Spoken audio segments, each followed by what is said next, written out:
What's up, guys? Welcome to another episode of DYAD in the Force, episode 228. I was about to say episode 1.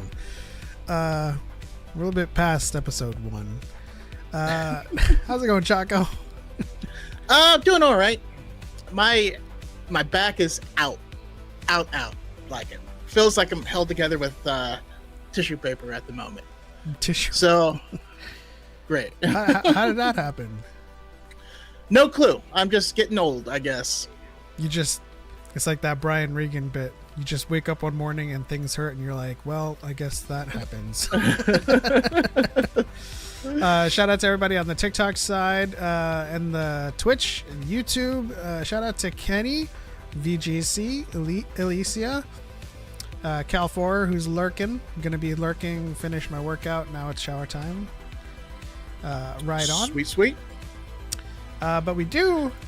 This episode is about love, bonds, relationships, and attachments, and why there's a distinction between all of those things. Because right, there's a problem with the fandom conflating all of them to mean the same thing, right? And so we do have a special guest that I'm going to bring on right now. Hopefully the audio is working.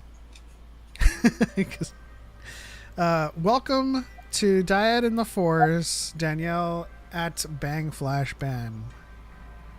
Hi, how are you guys doing?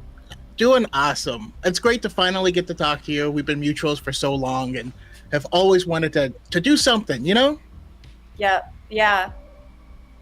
I love your guys' content. I know that I was going through some of the ones I had bookmarked to like maybe respond and make my own TikToks about, and like literally all of them were about attachment and detachment. Well, it's a good thing you're on today because that's exactly our topic for this episode. Also, love your content as well. I found that it was, I guess, kismet that we were both talking about Rashomon during Acolyte, because for some reason so many people claim to be media literate but don't actually know that movie or what the film technique is. So it was great to see another creator talking about it. If you guys in the chat are not following Danielle on TikTok, if you have any other socials you can plug them as well, but go follow at BangFlashBam on TikTok. Do you have any other socials you'd like to plug? The only social where I really talk about Star Wars is my TikTok, but my personal Instagram is the same username. Gotcha. Yes.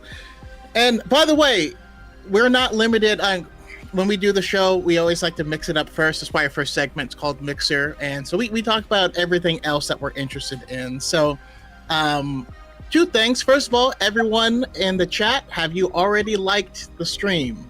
If you have not, please do so. If you're on the TikTok side, tap the screen a few 100,000 times. Thank you. But Danielle, aside from Star Wars, because I do see you do other things as well, what else are you interested in? Yeah, I love meditation retreats and meditation practice, and I'll start with that since I suspect it'll come up later. But yeah, I've done about 30 meditation retreats. The longest one was 6 weeks long. Those are silent retreats. I try to practice every day, don't always make it. And outside of that, I like cooking. I like experimenting with weird stuff. I spent 3 hours picking black raspberries early this week, and I'm covered in bug bites from it. But I made this black raspberry chocolate chip ice cream last night. That was phenomenal. Ooh, okay. I Okay. play soccer really badly, but my team is nice to me, and we're just there to have fun. I like to travel. Those are probably my biggest hobbies. Okay. Very You sound nice. very mindful. I do what I can. You We all sound have our worldly, moments. too. Is there anything worth mentioning in terms of other fandoms? Yeah, well, I don't know. Maybe not. since we're talking about Rashomon, I like to dive deep into things. So I'm not super big in a lot of the other big fandoms. Like there are a lot of things I like, Lord of the Rings, etc., etc. I did a deep dive a few years ago. I watched all the Kurosawa movies, which is why I saw Rashomon. I've seen all his other movies as well. If I get started talking on that, I probably won't stop. And I actually have a few. One of my favorite series I do post about on TikTok is I try to reference any Kurosawa. I have like 6 or 7 videos about Kurosawa references in Star Wars already, and I try to keep up with any new ones that show up. I watched all the Studio Ghibli movies a few years before that. So Nice. Yeah. That's cool. I mean, it's good to be up on your Kurosawa because Lucas takes heavily from him entirely. I mean, there's a lot of Yojimbo in Star Wars. Of course, there's Hidden Fortress, but Rashomon for sure with The Last Jedi. Shout out to NDY's guy on the TikTok side. Hello, gentlemen. I see a lot of chatter on the YouTube side about the Emmys. Oh, I mean, yeah, we did have some Star Wars nominations. I mean, Andor was such a great series. Unfortunately, I don't believe any specific actors from it were nominated, which is criminal. Yeah. It was such an ensemble show that I guess maybe they decided not everyone did enough. But at the same time, they chose Joel from Last of Us Season 2, who's in a lot less of that than anyone is in this. So, like, the hell? I don't know how they operate. Does anybody in chat know how they operate? What were the nominations for Andor? Yep. I'll have to pull that up, but I do know that Acolyte got nomination as well. Mm-hmm. Oh, Acolyte did? I think that I'm pretty sure Andor got a costume design nomination. That's been all over my feed. Oh, for sure, they would have to. I mean, very well deserved. Just the even if you just go off of the Chandrillan costume designs, peak. But of course the whole show was just peak, so I can't really take anything away from either. So they got 14 nominations. So outstanding drama series, outstanding production design for a narrative, outstanding cinematography, fantasy sci-fi costumes, directing for a drama series, picture editing, music composition, original music and lyrics, outstanding guest actor in a drama series, which is but Forrest Whitaker did chew up the scene there, so like I get it, outstanding character voiceover performance, which is weird, but that's Alan Tudyk, outstanding sound editing, outstanding sound mixing, special visual effects, outstanding writing for a drama series. And then The Acolyte got nominations for outstanding sound editing and 2 separate sound editing ones and 1 sound mixing one. I mean, sure. I guess sound is important. I don't want to take away from the sound. I just think that The Acolyte had a lot more going for it. It's weird. It's weird getting a nod for guest actor. Like, of course, Forrest Whitaker deserves it, but at the same time, I feel like Diego deserves a nomination. I mean, everybody does, really. Everybody acted maybe that's what it was. No one stood out in the cast because everyone was so good, and maybe it's just like they grade on a curve. I don't know. I suppose. I mean, if listen, anything, that's my copium. All right, let me have it. I suppose if anything, I would have at least given one to Diego. He's the main character of the show. The show is his name. I mean, I would have given it to Mon Mothma personally, but yeah, a lot of them if I had to deserve. choose, I got to choose one. But you know what I mean. Let's see here. Super Rui's already on the YouTube side saying, "I am here to defend that they are sides of the same coin, that only the Jedi separate because they can't handle love." This is gonna be a good episode. Let's see here. Not nominated Joel, who's only in like 2 episodes of The Last of Us Season 2, but Andor actors don't get nominated. How does that work? I don't know. You know, congratulations to Andor and Acolyte for their nominations, but I almost feel like it's more valuable that we love these shows than they get the accolades. You know what I mean? I mean, absolutely. Daniel, are you a fan of award shows? Do you put any stock into anything they say? I guess the shortest answer would probably be no. But I definitely like to see people I think deserve awards getting awards. Yeah. I mean, yeah, I'm in the same boat. I haven't actually watched an award show in, I don't know, 10 years. But like, I like to like hear, you know, people I like and things I like. Getting that's the other thing. Maybe it was just such a good season of content that even with our heavyweight performances, the other things were just that much better. I don't know, maybe. Well, I mean, again, how does the voting happen for Emmys and Oscars? No clue. It's the Associated Press, right? I believe that they're members of like the Academy and that they're like people in Hollywood. Yeah. And they're told what to watch and then they vote, I believe, from the TikToks I see. That would make the most sense. I mean, if we were to put stock in more stock and value in award shows, then Leonardo DiCaprio would be a horrible actor. Because he was snubbed, I don't know, for decades.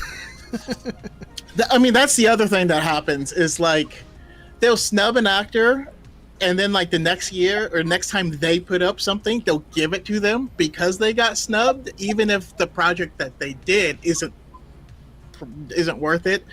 But by doing that, they snub another actor who they have to then, and it becomes this weird leapfrog issue. VGC says Andor got straight up robbed. That's the only thing that I can't really reconcile is that if you're going to nominate a series wholesale for outstanding drama series, that means at least some of the actors did their job. It's like nominating a movie for an Oscar for the best movie, and none of the costume department or props or sound or video and actors and writers, none of them got any other nods. It was just the best movie. And it's like, how do you reconcile that, you know? Like, it's a team sport. Come on. Yeah. These are the same sorts of people that nominated that abysmal offensive movie, Emilia Perez, for tons of awards. These people have very little taste at the best of times. I didn't actually watch the movie, but I've from what I've seen, I would never watch it. So I feel you there. What is that movie anyway? It was like a cash grab bastardization of like the trans community. It was a whole thing. Okay. If I'm thinking of the right movie, I haven't seen it though. Maybe it's better than I was thinking. Oscar was far worse than Emmys, but at least there's other award shows. I mean, I think people put a lot more value in like Saturns, right? And like Tonys. I'm unsure. Yeah, I don't know. So big update on One Piece for those of you guys that are either watching One Piece or taking the journey with me at the same time. I just well, not finished it yet, but 7:30 is about the tail end of Dressrosa arc. And, you know, I think last week I was at episode 400, so I'm kind of just... Yeah, no, you're going through it very, very quickly, and so you will catch up with me by next week for sure. But where are you right now? I'm in the 800s. Oh, okay. Yeah. But so Daniel, any interested in anime? I know you just watched all the Ghibli movies. Any thoughts on the genre? I have not seen One Piece. I'll start with that, which is why I haven't commented. I've heard, is that the one? You with don't like have to. Right? Yeah, it's a lot. It's a commitment. It's a lifestyle. I had a period of time in my teens where me and all my friends were really into it. And as an adult, I've kind of been going back and trying to fully watch the shows that I only saw like snippets of because I would catch it when it was on adult. Streaming didn't exist yet. I thought Inuyasha was great, but I saw probably 10 episodes total over a year. And so I fully watched Inuyasha a few years ago. My favorite's Cowboy Bebop. I think that it's nice. Absolute art. It was my favorite. In middle school, my AOL Instant Messenger screen name had a Cowboy Bebop reference, and I rewatched it a few years ago. Still love it. I still maintain Tank is still the greatest anime opener. That song lives in my bones, but yeah, fantastic series. I would recommend that. Say that again. The musical score. Sorry, I got the musical score for Tank and a few other of the Cowboy Bebop. Somewhere on the internet, I found a place to download them from when I was in high school. So if you need the score, let me know. I would recommend Carol and Tuesday on Netflix. It's in the same universe as Cowboy Bebop. It's not a sequel or anything, but it's just in the same universe.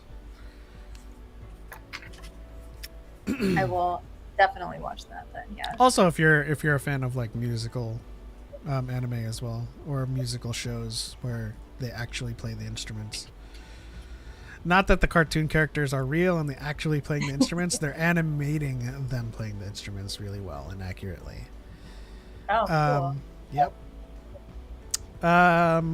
Anything other than that? I mean, if she's a fan of Cowboy Bebop, I gotta recommend Samurai Champloo if she hasn't seen it already. I haven't seen it. I've heard of it. Put on the list. It was another thing on Adult Swim, but yeah, I definitely feel your pain because like I remember rushing home from school, turning on the TV, and like I would catch like the last 3 minutes of a show, and it was the hypest thing you've ever seen, and you're like, I may never ever see what preceded this in my life. That was just rough. DePaul in the chat says I'd recommend Full Metal Alchemist. Absolutely, Full Metal Alchemist Brotherhood is amazing, and if you are, I'm also going to throw out Frieren. If you like, especially for someone who can take their time, the way that story unfolds is beautiful. It was robbed for Anime of the Year in this past year. I did not know we were getting a new Ronin Warriors. Is it so, DePaul? Is that going to be a reboot or like a remake? Because that's something that I grew up with too. Something that Danielle said just brought me back to like growing up and like the struggles of trying to keep up with anime, because like, again, just living during a time where we had to tune in. that phrase means so many different things to so many different generations. Like, you can still tune in to our podcast here because we start at a certain time, but there's also VODs that you could watch after the fact. Yeah. But back then, you had to tune in or you missed out. And then yeah. And then you would look up when there was going to be like a repeat or like a re-airing of the episode, but that was wrong information. Just depended on TV Guide to be up to date on everything. And then you looked forward to the next episode in the story, but then the next episode was just episode 1 again. Like, well, Yeah, I mean, I swear, Cartoon Network just had the Namek saga just on repeat, but out of order. um, I do remember having to wait like a full month to see Planet Namek destroyed, which was supposed to take 5 minutes. Like it was like 12 episodes. Super Reese in the chat says plug for Kaiju number 8 for the 30 somethings. Kaiju number 8 has stolen my heart. I've talked about it way too much. It is back, by the way. But yeah, I saw the counter. We don't get a lot of shonen protagonists who are in their 30s who are like doing their thing, and it just works. That they wouldn't be shonen at that point. True. It's still the same. Well, what would they say? Ojinen? No, I mean, I think it would still be shonen. I mean, it's the target audience, not the age of the characters. True.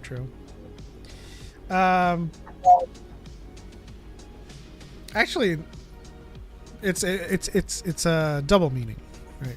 Because Bishoujo is the characters are young girls, so you wouldn't have a Bishoujo that is like a 40-year-old woman. I did see the counter for Kaiju number 8. There's a lot of new anime that's coming back that is back that I don't know. My life has been One Piece for the last month. It's been a grind. Like, I think there's 1,137 episodes now. It's been going on for 25 years. And has not stopped, and it's not going to stop. Oda was like, this is my money maker, so I'm just gonna keep going. So once I set my mind to catching up, that's when like everything else took a backseat in my life. I will also say that about an hour and a half ago, I bawled my eyes out because I was watching Rascal Does Not Dream of Bunny Girl Senpai, which I thought originally, I just looking at the title and the image, I was like, this is going to be a weird harem that's like gross. And no, it's actually not. It's like mostly about quantum physics. It's a weird show, but like I cried so hard earlier today. Oh man. How's it going, Spider Guy? Hello there, General Kenobi. When's the last time that meme proliferated in the community? Oh, the hello there, General Kenobi. Yeah, I think we just had to move on eventually from it. It's going to be a sequel to the original. Interesting. Illy says there's an anime that's been going on for 25 years. Yes, One Piece is still going on from 1999. That's why there's so many episodes. They didn't do the Naruto thing where they kind of split it into segments and new series. You know, if I think he also doesn't take breaks. It's not like like he's crazy. I heard Cowboy Bebop mentioned. Shout out to Cal4 in the chat, friend of the channel. I used to buy the VHS for DBZ because I got tired of waiting for Cartoon Network for the episodes. Yep. Yeah. Those were the days. Buying fan sub VHSs from fan sub groups. Did you ever do that, Danielle? I did not do that. I remember once I downloaded pirated Pirates of the Caribbean and sold it to someone. But I didn't buy it myself. I actually I think that's how I watched Rurouni Kenshin back then. That's how I watched Sailor Moon. Because at the time they didn't have the entire series, right? Like during those times, even with like Dragon Ball Z, only a certain portion of those series would be licensed. And so for like one of the older anime that I grew up with called Dragon Warrior or Dragon Quest Able no Yusha, they only licensed 11 episodes, and there were 64 in the entire series, and I like hunted down the rest of the episodes later in life, thanks to the internet, because there was none of the other episodes came to the West, and it was a huge part of this channel for a long time, translating the rest of the series and subtitling it. So I did get hit with the copy left flag, and I had to remove them. But I have thousands and thousands of people thanking me for finishing the series for them, and that's also came from my history of fan subbing Naruto and Bleach. So if anybody had watched Naruto and Bleach like in the 2000s, and you had watched it from a group called Rasengan, that was my group, which is just me. It was a group. It was just me, but it was a group. I had to say it because like everybody had a group, you know. Yeah. I mean, I had a couple people helping me with translation, but like they were never a part of like the team that would do it weekly. So yeah, that's anime. What else happened? Anything else happened this week for you guys? Any kind of life updates or anything you want to mention? Yeah, I mean, for me, I finally got to see Superman, and I loved it. I was like, I don't know, I was ecstatic. I was on cloud nine. Like, you walk out of that film like you just, you know, I just had like mouthwash, but like for life. you know what I mean? It was that refreshing, and yeah, I highly recommend everyone checks it out. It also gives me a ton of hope for the future of the DC films, and you know, the things I worried about with James Gunn, it aren't worries anymore. So I'm happy. Do you question number 1, do you agree with everything that I said last week about it? And then question number 2, Danielle, have you seen it? I haven't seen it. I've heard great things. Seems like everyone I follow likes it. Yeah, that was the other thing. I mean, that was the greatest endorsement, is all the people I don't respect hated it. and I was like, all right, it's going to be good. It's funny because like all of the usual suspects and the chuds like have to dig real deep to find something like bad about the movie, because they can't point to the usual metric, which is Rotten Tomatoes, because the film's doing great on all fronts. It's doing great in the box office. So I don't know what they're complaining about now, but I'm pretty sure it's shallow like always. But yeah, I have hope for the future as well. What I saw was people getting upset that like they felt like it was an allegory, because he's an alien and immigration, and they felt like it's an allegory to illegal aliens and immigration. But like, I watched Supergirl on the CW, like that's always been, at least all the things I've seen, this like always been like, this isn't new. This is just part of the Superman story. And it's not even a point that was focused on a ton in the movie. Like, but that's always been part of it. Like, he is literally an illegal alien. So I don't know what to tell you. I think most people are like, wait, he's an illegal, but he's white. How does that work? I think it confused some of the. It's a good point in the chat. Super Reese says, can't blame minorities either, because Corn Sweat's white. Like, Lois is white. Like, this is what we're talking about. I like how Lord Goob says it. It says Superman didn't change. The people just became more evil. Yeah.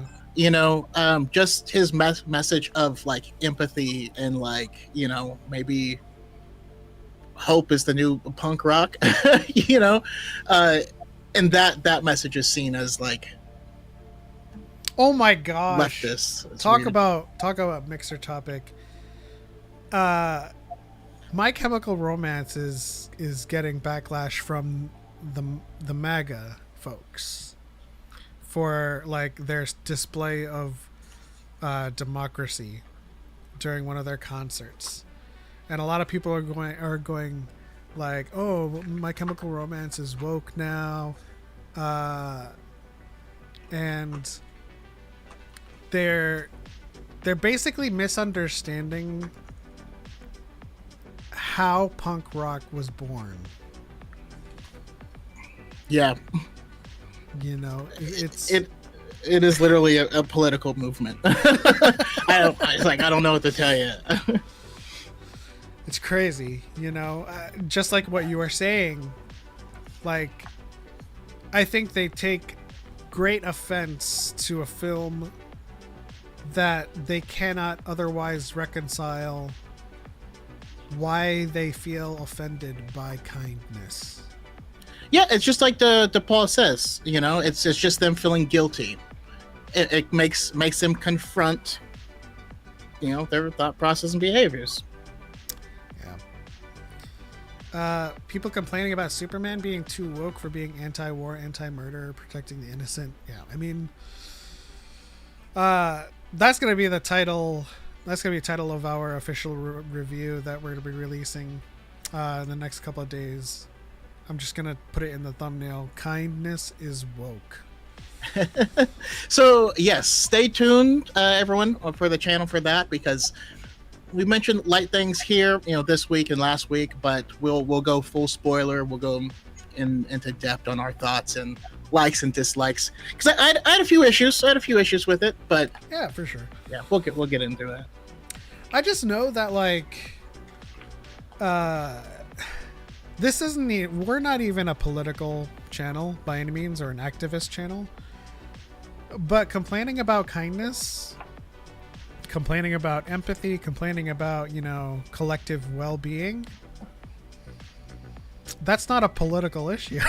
it's kind of like a human condition, like psychological issue that people really need to reflect on, you know. It's like when you quote the Bible and people are like, I don't think it says that. Like, it says that. The Bible is both very violent and graphic, and also points to what they should aspire to. Like, the messages are there all at the same time, but for some reason they choose violence to cherry pick, you know. Peppy looking lean and mean, but not like actually mean in the sense of anger. I can be mean, Connor, Nice. if you want me to. I can be Doflamingo if I want to be.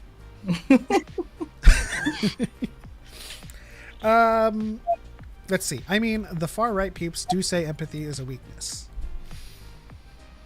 I wouldn't. Yeah. I mean, I feel like Elon Musk said that directly. who? Elon Musk did. Oh. Elon Musk, it's like in January, February. That being said, he's He's a scumbag. Yeah. I think his specific wording was the greatest human failure is empathy. I think that's what he said. And you're like, what? In terms of Elon Musk, I feel like we can acknowledge that he's saying some good things now, but he's still a human garbage can. You know? Especially like, all right, I don't want to turn this into politics. Never mind.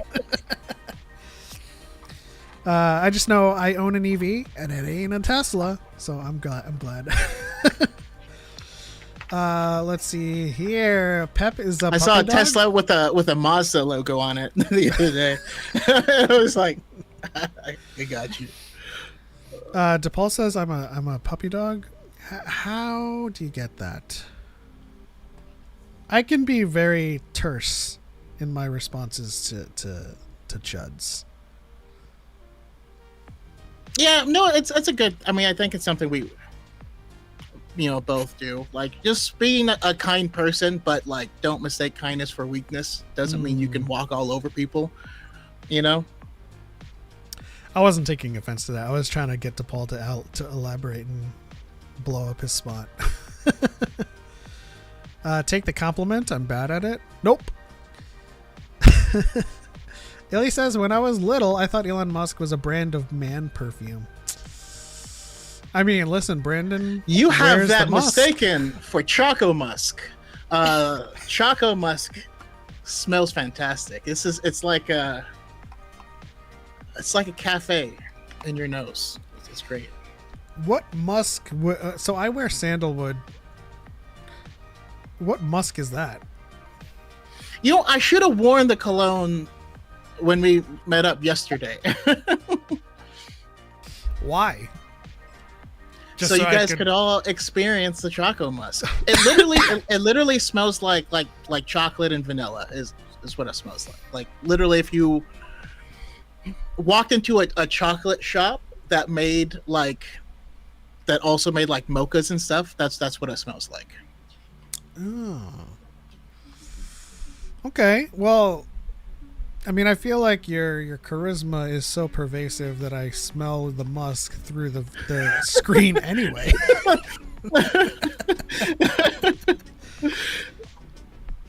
I'll take it. Connor says, okay, ask the other dyad what type of dog breed vibes do they give off?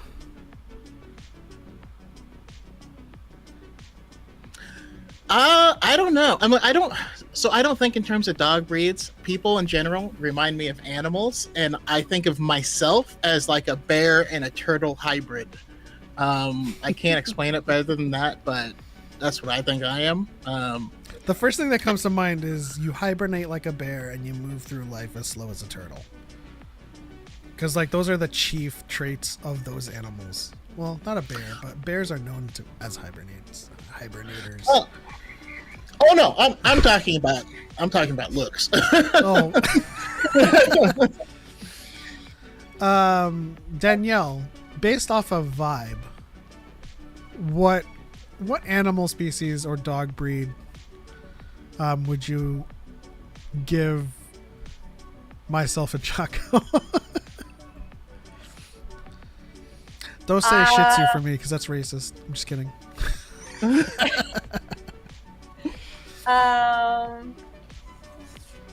Man, I don't know if I'm gonna have a good answer on the spot. I like the bear answer because bears are, well, I mean, right? We've already determined women in general prefer bears to men, right? Safety. Which would be a good answer for Choco. I like it.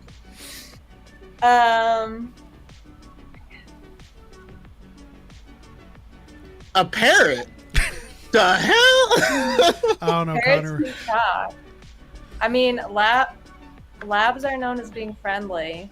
It's a really boring answer, but myself, I actually my actual spirit animal is an elephant. That's who I identify with. I default to fantasy, and my spirit animal is Loth wolves. Or just wolves, if you want to get technical with it, But I prefer the ones that travel through hyperspace. that would be nice. Yeah. 2 golden retrievers, nice AF, but will bite if needed. I have yet to meet a golden retriever that'll bite. Maybe it's just me. As a reactive dog owner, I think golden retrievers are less likely to bite and more likely to just annoy other dogs into biting. They have bad boundaries. They're too friendly. Mandalorian Covert on TikTok. Wiener dogs are little angry beasts. Yeah. They like to shake their booty. Mandalorian Covert on the TikTok side says, I think your dog would be a border collie. Okay. Border collies, they feel, no offense, they feel a lot more energetic. I can have my energetic moments, but border collies are perpetually energetic. Yeah. Go ahead. Oh, I was just gonna say you don't give up intense stare vibes like border collies do. I don't know if you've Yeah. seen that. They will just crazy eyes stare for minutes. DePaul says you're an otter. Listen, I like otters. I'm okay with that. Yeah, I think of Cal as an otter. Cal identifies more as a red panda on the chat. Okay. But so he does stand and go, "Ugh," like that a lot. allow me this moment of brevity. Or levity, sorry. You'd need a little bit more Asian genes to be either red or panda. Or red panda. Or as they call it, the red raccoon. Is that? Did they call that? That's what they call. Are the raccoons that are supposed to shapeshift? Are those red pandas or those raccoons? No, those are raccoons. They're called tanuki, but red pandas. They're called red pandas, but they're more connected to the raccoon species than a bear species. That makes sense. Yeah. They look like pandas, and they look like raccoons, but they look more like pandas. But they have tails. Let's see here. Have y'all ever heard of the dogs Bedlington Terriers? I've heard of terriers. Nope. Don't know it. Manly Recover says my border collie was calm and serene. Ah, okay. Did you live on a border somewhere? Listen, if you have enough room for them, then yeah, they'll tire themselves out and be chill. I had a Siberian Husky growing up, and god damn, never again. I loved her to death, but those dogs will run forever and until they get tired, and so that's why they will get lost. And that's why they'll always try to break out of any enclosure, because they just want to run. And by the time they get tired, they don't know where they are. And I remember one of the most frustrating things was she got out because she was always trying to figure out a way to get out. And she ran into my neighbor's backyard, and I was like, okay, I don't know what they have back there, so I gotta go get my dog. So I go back there and I corner her. There's there's a big there's fence here. There's the sound barrier wall for the street behind her, and I had her cornered, and I was moving in, and then she turns around and jumps over the back wall, and I was like, "How the hell did you?" It was a wall. She did a wall ride. I don't know. It was weird. It was like when you wall ride in Tony Hawk's Pro Skater and then ollie again. That's what she did over the wall, and I was just like, I can't catch her. I don't know. We just had to follow her until she got tired. Yeah, I mean, for those high energy dogs, we had a Pembroke Welsh Corgi as well, and those guys are firecrackers. You just gotta find a way to give them an outlet. At some point, we would go roller skating and just get dragged by them, and that would tire them out because they're running A, and B, they're towing, so that's extra hard work. But yeah, Connor is on a roll here. Connor in the chat says, you're an octopus, hands, tentacles in multiple places, and once you get to know them, you get to know his 3 hearts. What are you smoking, Connor? I don't know where you got tentacles in multiple places. I only have 2 hands and 2 arms. Shout out to this Suki. is what we have now. This is Suki, and Suki is literally the most chill dog you'll ever see. She's just like a real life teddy bear, and will just sit in any position that Like you just do whatever. demonstrably, because like as you said that, they're just staring at the ceiling. Yeah, I'm chill. All right, why don't we get to our main topic? Because I know a lot of people are chomping at the bits to talk about this, to debate about this. I do want to start this conversation off primarily because Super Ruiz said earlier that the Jedi do not know how to deal with love, and that's why they separate. That's why they separate love and attachment. But I disagree with that, and I do want to start this off with a quote from Charles Soule in regards to the High Republic Jedi. Charles Soule says, quote, "The rules that exist in the prequel trilogy still exist. They still take the same vows. They still have the same feelings about it, but their understanding of the strength of the Order and flexibility within the Order and the interpretation of those rules, they're more diffuse, I would say. The Jedi understand the importance of connection and understand how it matters to the universe and matters to the relationships of the vast majority of people. This is going to a place I did not expect this interview to go, but like love in some ways, it's also about letting go. It's about letting people be who they are and supporting them through that journey, which is the opposite of attachment. And so I think it's very easy for a Jedi to love. It's just you have to love without being controlling and love without being afraid of losing somebody, which is something Jedi are good at and Sith are bad at." End quote. You are free. Well, discuss. we're done here.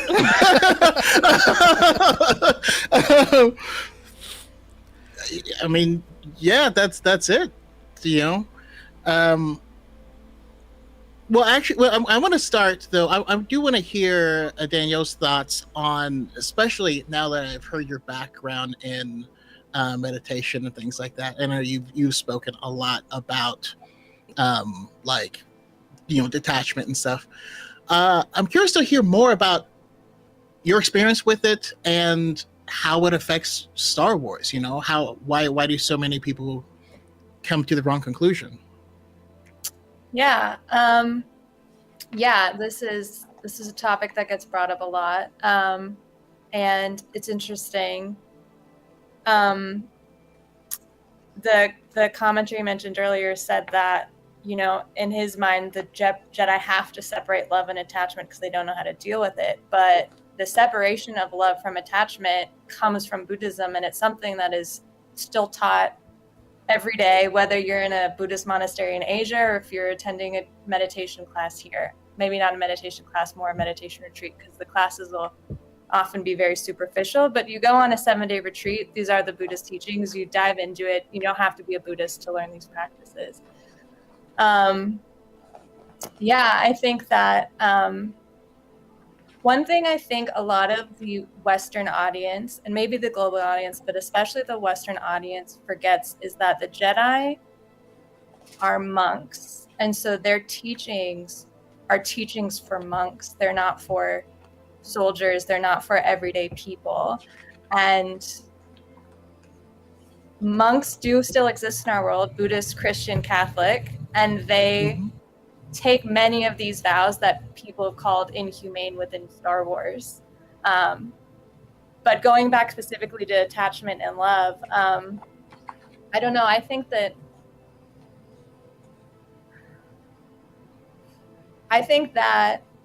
there's a good chance that if you ask people to look back at maybe their worst moments in life, there's a good chance that they were moments of attachment.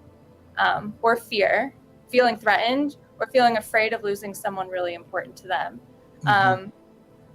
Right? Like when my parents were getting divorced, a side of my dad no one had ever seen before came out. He became very controlling. He stalked my mom, very verbally abusive, because of losing this person he felt attached to triggered this threat response and this hostility. And that's not love, that's attachment. Everyone always brings it up, and I'll bring it up again, that Kanan and Hera is a great example of what love without attachment looks like, because Kanan knew with the choice he was making, he would be losing Hera. He'd be losing his own life. And he didn't even hesitate, because he was living his values of love and connection and caring about the safety of others, right? Like if Anakin had been in that moment, Anakin probably would have sold out his loved ones for his own survival, just like he did with Padme. Yeah, and that's what it comes down to. I mean, outside of Buddhist meditation retreats, this comes up in different Western psychology therapeutic modalities too, is learning how to feel connection, show how much you value others and love them, express your affection in a respectful and moving way, but still being able to tell the difference between like, oh, is my ego triggered because I feel rejected? Mm-hmm. Or am I afraid something's bad is going to happen to them? And if I think someone's hitting on them and then I go and try to like pick a fight, or I think I'm afraid someone else is going to hit on them, and I think deep down I'm not good enough for them. And so now I'm badgering them and insulting them into not dressing as nicely because I'm afraid of losing them. Like in the moment, someone would tell themselves that that's coming out of love because they love that person and want to keep them, but that's actually attachment because they're more afraid of losing them, and it's blinding them to the humanity and respect the other person deserves, and it's blinding them to their own love for them. Because people who are attached probably genuinely love those people, but they have this other thing coming in as an obstacle. Yeah. That's a beautiful way to put it. This is why we invited you. We have some contention in the chat from Super Ruiz that I want to address. But go ahead. Yeah, it says attachment isn't possession, in my opinion. In the framework of Star Wars, as seen by George Lucas, attachment is possession. Well, no, even in real life, attachment is possession. It is the assumption that you are possessing something, right? And I always say it's attachment because if it's attached to you, you cannot let it go, you know. And that is, and to be frank, that's also how I try to live my life as well, because we can. By the way, the concept of attachment does not only apply to people. And I think that's another misnomer. We can get so wrapped up in our identity as like, well, my job is this, and I'm wrapped up in that. And so if I'm losing my job, then you're losing a piece of you and you can't handle that. And then you may respond in different ways rather than, understanding that there's a lot of things in life that are going to be transitory. Thanks, Jay. Right. The only constant in life is change, and you are going to have to make it through that. You can be afraid of losing that, be afraid of losing your social status, and that leads you to do things that you never thought you would, things that are against your core values or everything you stand for because you're afraid of losing it. I truly believe that the Jedi's big problem was attachment to the order as it was and not adapting to fulfill their duty, because they were kind of got attached to the ritual. The idea, we are the protectors of the galaxy. We have protected the galaxy for thousands of years. Of course we would know if the Sith came back. Well, that's not true. But they're attached to this identity of it. And so that blinds them to like this possibility. Now they started catching on. They caught on too late. But yeah, that's a whole different thing. Yeah, if the rules are the same, they wouldn't have been so chill with Elzar and Avar together. The High Republic Jedi were fine because they knew they could handle the attachment that comes with love. Anakin couldn't do what Elzar and Avar are able to do, and so this is part of the problem of using the prequel Jedi as your baseline.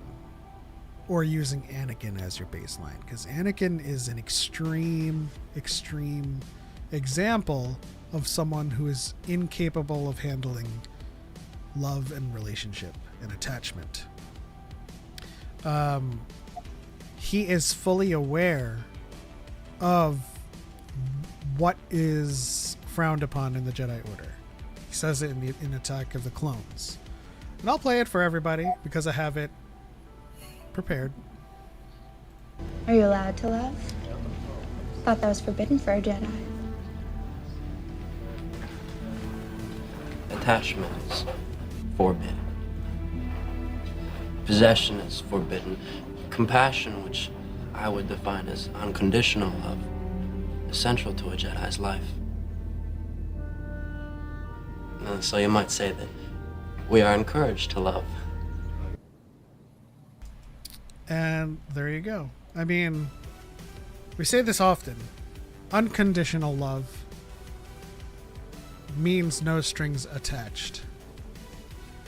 So that love isn't attachment inherently. And there's also a further issue with the conflation of connection and bonds and being, connected. But my two fingers here are connected, but I can disconnect them at will. The same thing with the force bonds that are created between master and apprentice. That isn't attachment either. It is an unbreakable bond. It's an intangible. It's an intangible that connects the two together, but it does not literally bind them from ever being separated and letting go. By the force, your fingers are still connected? Come on, man. It says Anakin could have been fine if he didn't have to hide it. He didn't have to hide it. The whole so I want to bring Danielle into this point as well, but the whole reason it got so bad is because he couldn't reconcile with the fact that he had a larger duty outside of his desire for Padme. But even then, he couldn't reconcile with being truthful about it, because no one said he had to hide it. I smell profit. Elijah Adams super chatted 2.71 credits. Fire emoji. This is already one of your best episodes. Fire emoji. Thank you, Illy. Illy. We really appreciate it. If he had support, not doing it alone, who knows? I mean, he did have support, and he did have multiple chances of counsel, and I will play one of them right now for you guys, and then I want to bring Danielle in on this too. I understand to a degree what is going on. You've met Satine. You know I once harbored feelings for her. It's not that we're not allowed to have these feelings. It's natural.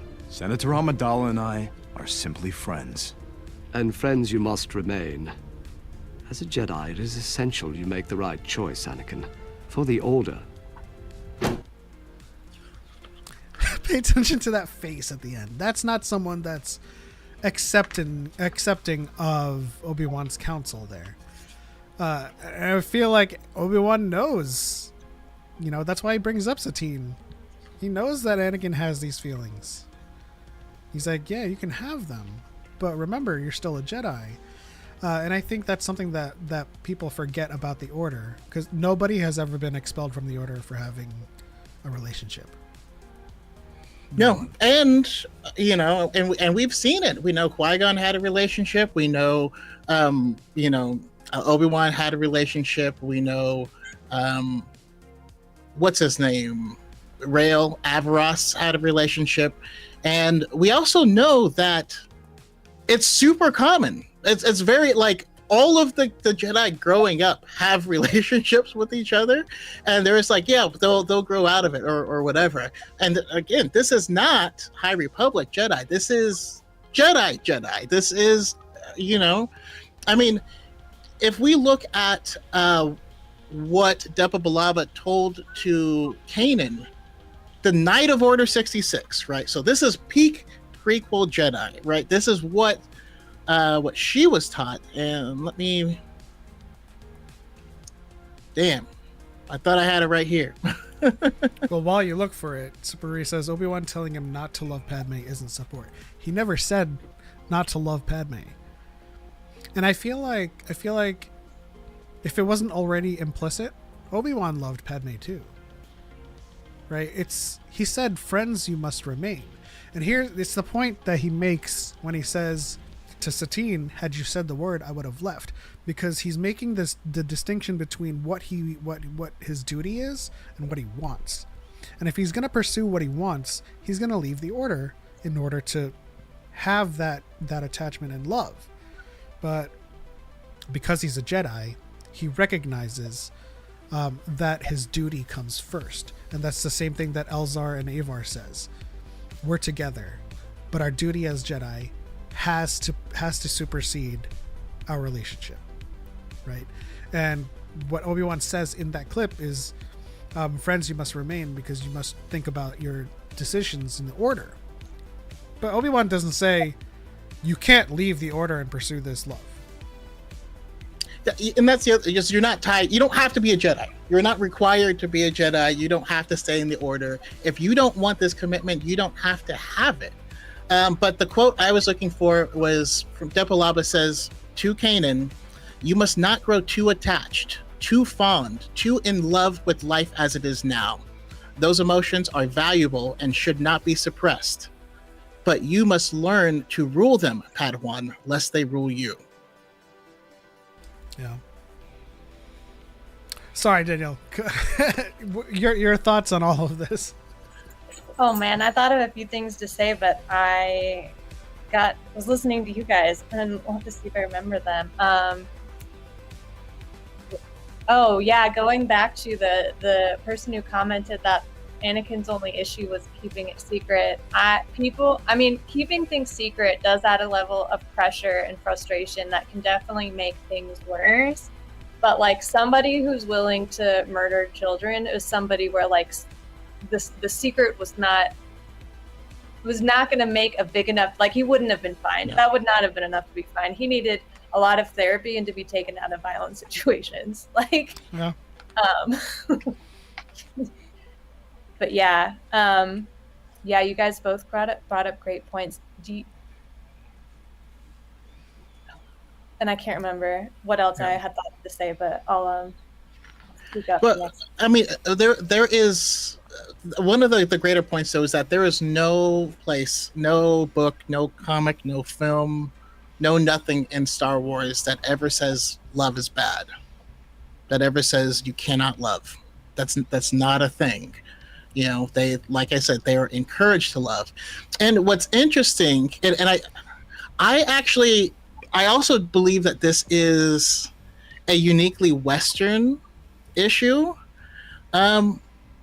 Again, because of the Bible, you know, like a lot of it was written in Greek, and there was a lot of words that got translated to love, but they were different words before that. They meant different things.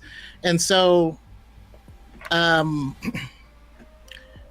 you know, like you had like Philadelphia, it's the city of brotherly love, right? Just because it's the root word philia is that type of love, right? Then you have the principled love that's based off of compassion that you're meant to show everyone.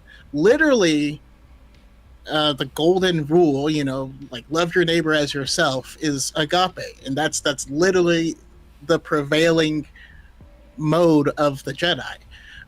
But I think, you know, there's a different word for romantic love. There's a different word for all types, but they all got translated to the same word. And so I think a lot of people just tie them together and don't understand that they are different things. They do mean different things, that love and attachment are not the same thing. They do not go hand in hand, although one can lead to the other.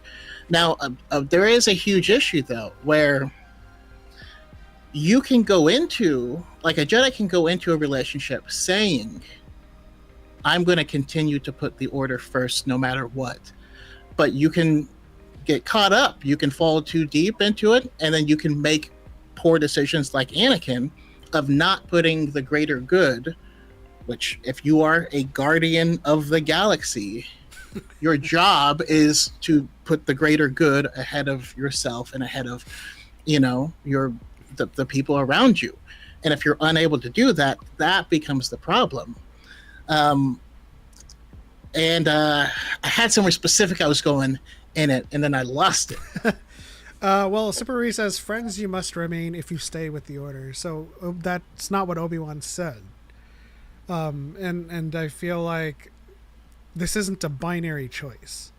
The quote is, friends you must remain. If you have to think about your what's best for the Order. And this isn't a thing where he says you have to think about what's best for the Order. Therefore, you have to be friends in order to stay in the Order. He basically what Obi-Wan is saying in that scene is within the context of Anakin staying as a Jedi. Friends you must remain. You have to think about what's best for the Order. If Anakin was like, what if I leave the Order? It's like, well, then he would have said something different. Did you lose it again? Oh, no, I thought you had, yeah. I thought you had more to say. But now it's gone. Okay, your I have one more. Killed me. I have one more clip to show that the prequel Jedi, chiefly Obi-Wan, was aware of all of the underpinnings and all of the nuances when it came to this stuff. It's obvious you had feelings for her. Surely that would affect your decision. Oh, it did. I live by the Jedi Code. Of course. As Master Yoda says, a Jedi must not form attachments. Yes, but he usually leaves out the undercurrent of remorse. What say you guys about that cautionary statement by Obi-Wan? Well, that's exactly what the thing I was trying to get to. There you go. That if you're on that train, that love can go from putting the Order first into putting the person first, and that's when you make mistakes. Obi-Wan was a great example of not doing this because he loved Satine. She died in his arms, but he didn't lose himself. He didn't turn into a violent monster and slaughter everyone in the room. Like, can you imagine Anakin in that situation? Everyone's dead. Mandalore would just burn in that day. You know what I mean? So he didn't lose himself. Now, different Jedi may approach this differently. If you know that you won't be able to keep these things separate, you won't be able to do this, then your personal reaction may be, I'm not going to get involved at all. And that's fine. That's that person's interpretation. They need to draw the line for themselves of what they can and cannot handle. And so there is a mistake of people, looking at some Jedi and being like, see, that's what the Jedi teach. And you're like, no, that's not what they taught. That's what that person chose to do. If they chose not to get emotionally involved with anyone because they're afraid of this, that's their decision, that's their choice. But that is not what the Jedi teach. And if you want to, try, feel free to cite the Jedi teaching that. Tell me anything the Jedi actually teach, because they all love each other, right? You can't raise a child.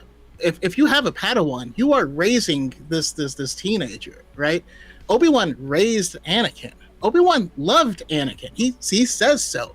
That's not a problem. That's not bad. That is not problematic in any way, because what does he do? I will do what I must. Yeah. He will always do what he must. But if you are trying to define another way, I would love to hear specifically, Super Ease, give me your definition specific for attachment. And if we can get to just that isolated attachment, then we may be able to move further. I did include that clip to show the distinction, the stark contrast between Obi-Wan and Anakin and how they deal with their emotions. In both the clips that I showed, Obi-Wan said, "Yes, I had feelings for Satine. Yes, I loved her. It affected my decisions."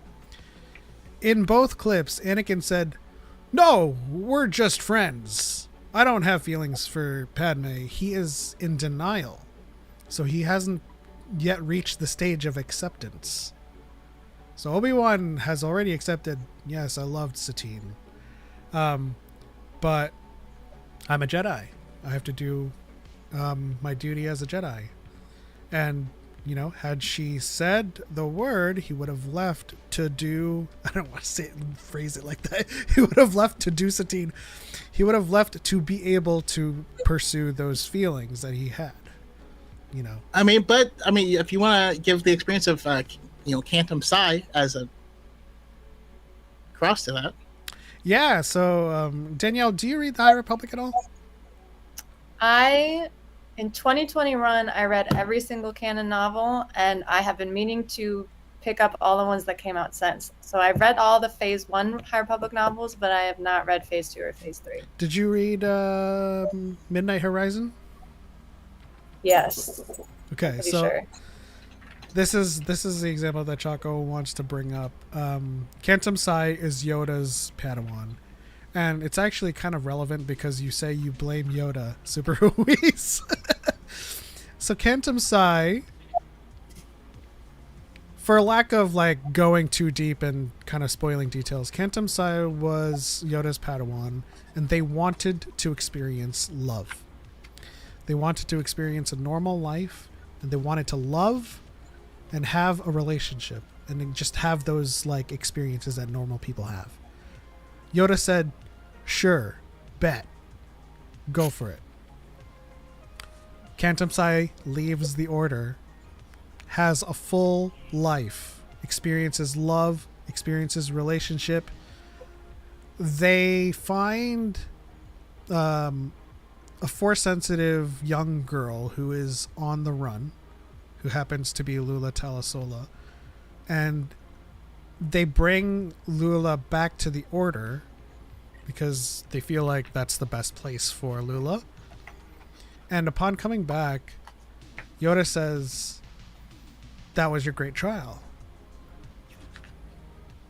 You know, exercising the ability to let go of the Jedi Order, to leave so that you can experience all of these things, so that you can pursue what you want to pursue. And he knighted Cantum Psi right then and there. And it also goes hand in hand with Ahsoka leaving the Order.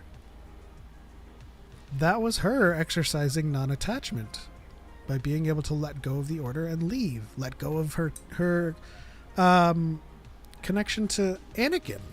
She still shared a bond with him. They sensed each other all throughout, you know. But she was able to let go and leave the Order and pursue her own life outside of it. Become a citizen, if you will. But even in Dooku Jedi Lost, there was a Jedi who problems arose because there was a Jedi that was hiding things. And once it all came out, Yoda was like, "If you had just told us, we would have helped you." You know, like there was no switch up with Yoda. There was no time when his teaching was inconsistent. He's always telling people the same thing. He's always helping them come to their own conclusions. You know, there's this weird misnomer that the Jedi are strict and you're going to get cast out if you do anything wrong. No, these are all, suggestions, and there's a huge misnomer that Yoda actually teaches anything. Yeah, he just asks you questions. And what's funny, it was that Cantum Psi example. There was one thing you did leave out is when Cantum Psi returned, Yoda talked about it being his trial. Yeah. Because he loves Cantum Psi. You know, he, as the teacher, had to also learn to let go. He can't control Cantum Psi. He couldn't hold him into the order if that's not where he wanted or where they wanted to be. You know, they have to let go. They have love and connections too. Like that, it was even exploited by Count Dooku. They still had a connection in season 6 of the Clone Wars when, you know, Sidious was doing that sorcery stuff. It was kind of weird, but it was a cool episode. Yeah, they've always been separate. Yeah. I just say that because a lot of people blame Yoda for a lot of things, but he never truly explicitly says anything. You know, like Ahsoka comes in, I had a vision of Padme getting assassinated. It's like, well, be careful because these visions can be, you know, tricky. It's like, what should I do? I don't know. What do you think you should do? I think I should do this. Same thing with Anakin. He comes in there, he's like, I had a vision of I'm gonna lose somebody close to me, and he's like, well, train yourself to let go of everything you fear to lose. He has no details other than someone's gonna die that's close to Anakin, and all he has to go off of is, well, death is a natural part of life, so, you know, don't mourn them, don't miss them, rejoice for that they transform into the Force.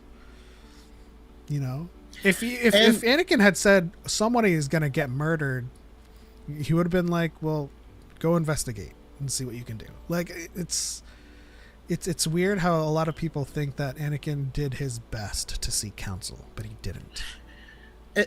There's also, well, I mean, there's several times in the film where Padme's like, let's go talk to someone. Let's go talk to Obi-Wan. And he goes, I don't want to hear about Obi-Wan anymore. That was my best impression. I hope Because of Obi-Wan.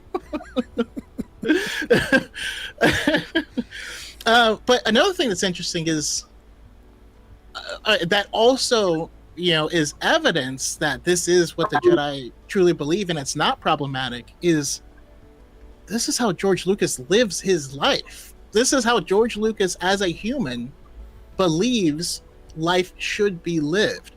I mean, in 2020, he and his wife did a online thing for because everyone was in lockdown. But he is explaining to them about the concept of attachment, and the example he used, again, this is 2020. He's like, if someone dies that's close to you, you know, that it's okay to be sad, but if you hold on to that sadness, that's not for them, that's for you. You know, that holding on to them doesn't benefit that person, and it doesn't benefit that relationship. You're holding on to them for yourself's sake, you know, and that you have to learn to let go. You know, now whether or not you choose to agree with that is fine. Whether or not you believe that's healthy is also fine. But that's what he believes is healthy, and that's how he designed the Jedi to be. So within the context of Star Wars, it's also not a bad thing. Danielle, I do want to bring you in on this, and I want to read Super Ruiz's statement in the chat. Secure attachment is a positive and healthy bond characterized by feeling safe, supported, and connected in relationships.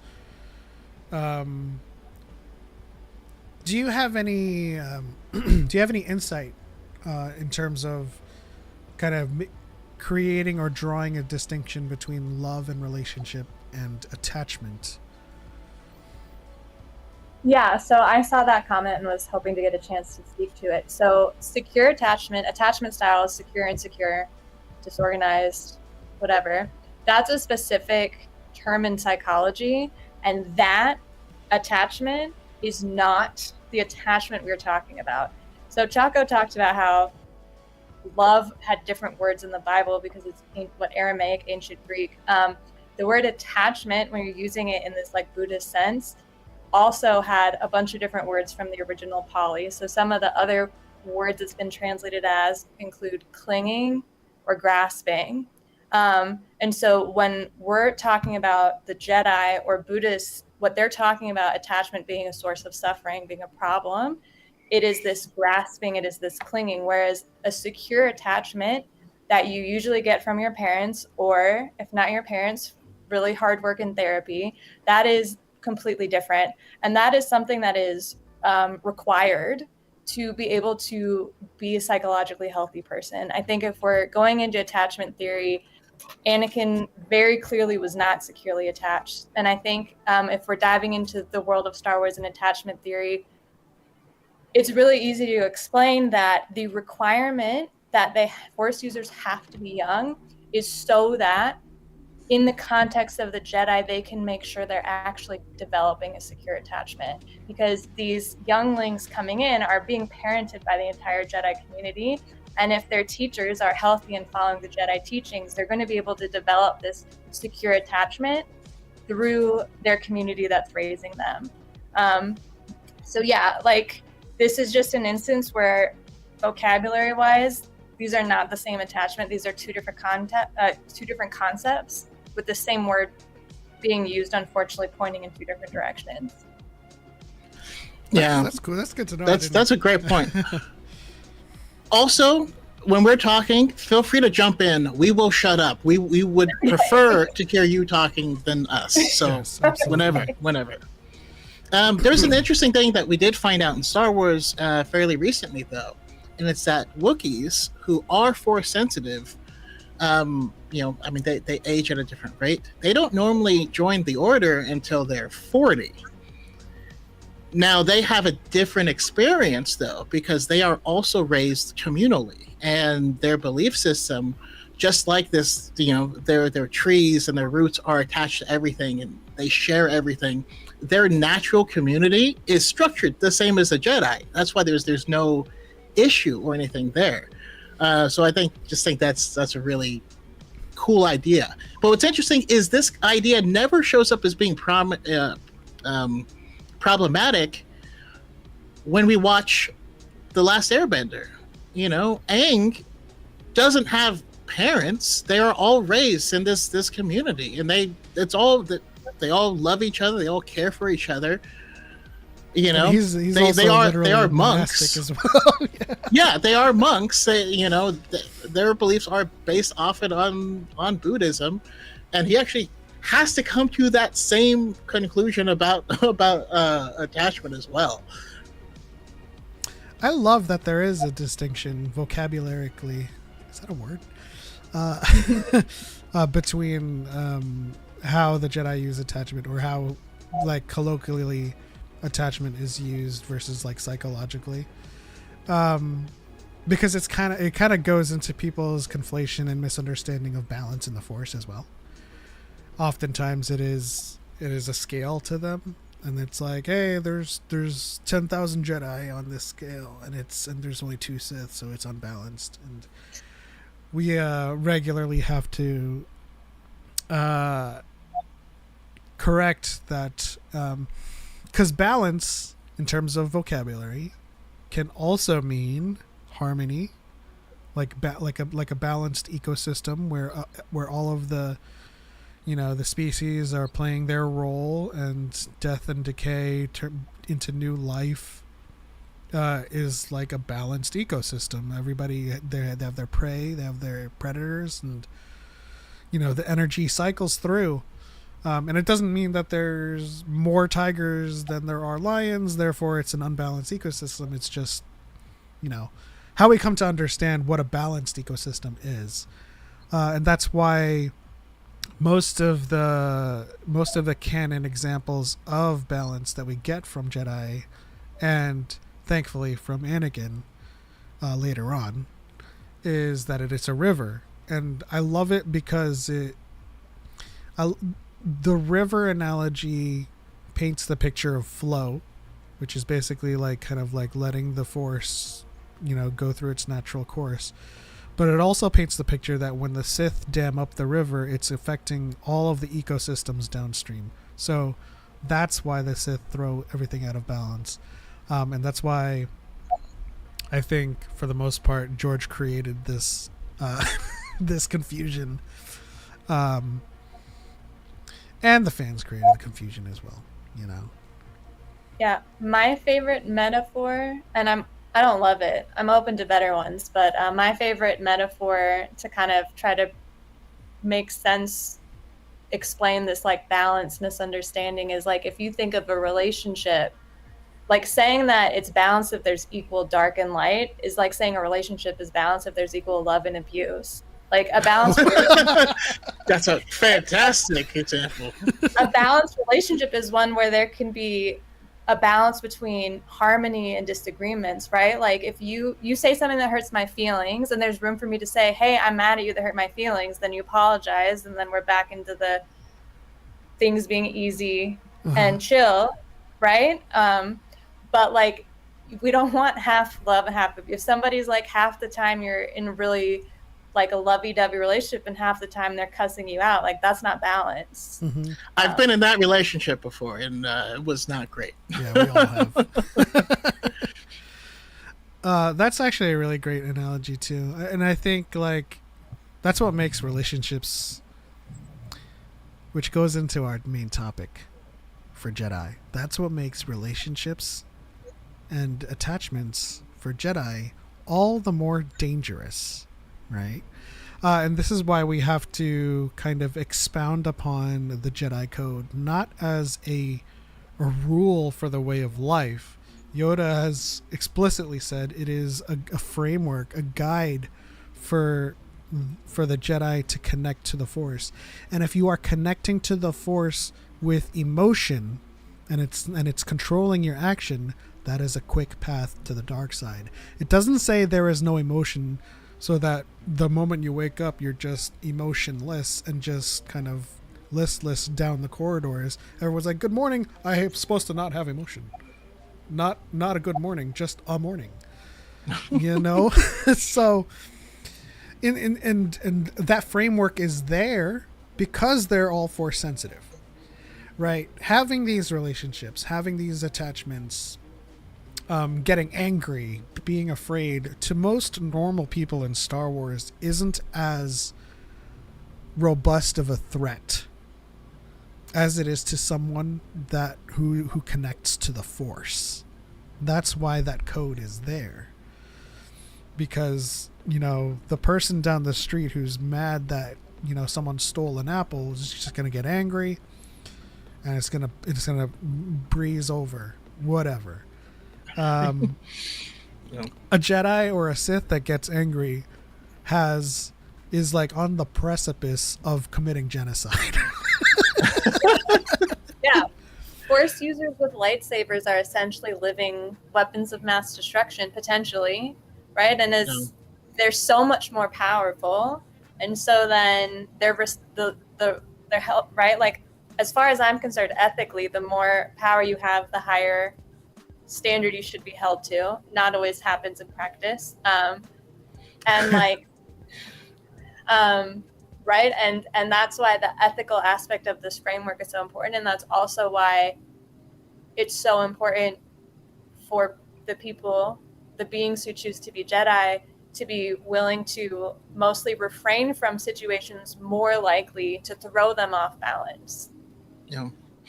And I think of like, you know, I think I've mentioned this before, but like in movies where someone's like, I have your wife hostage, give us the nuclear codes.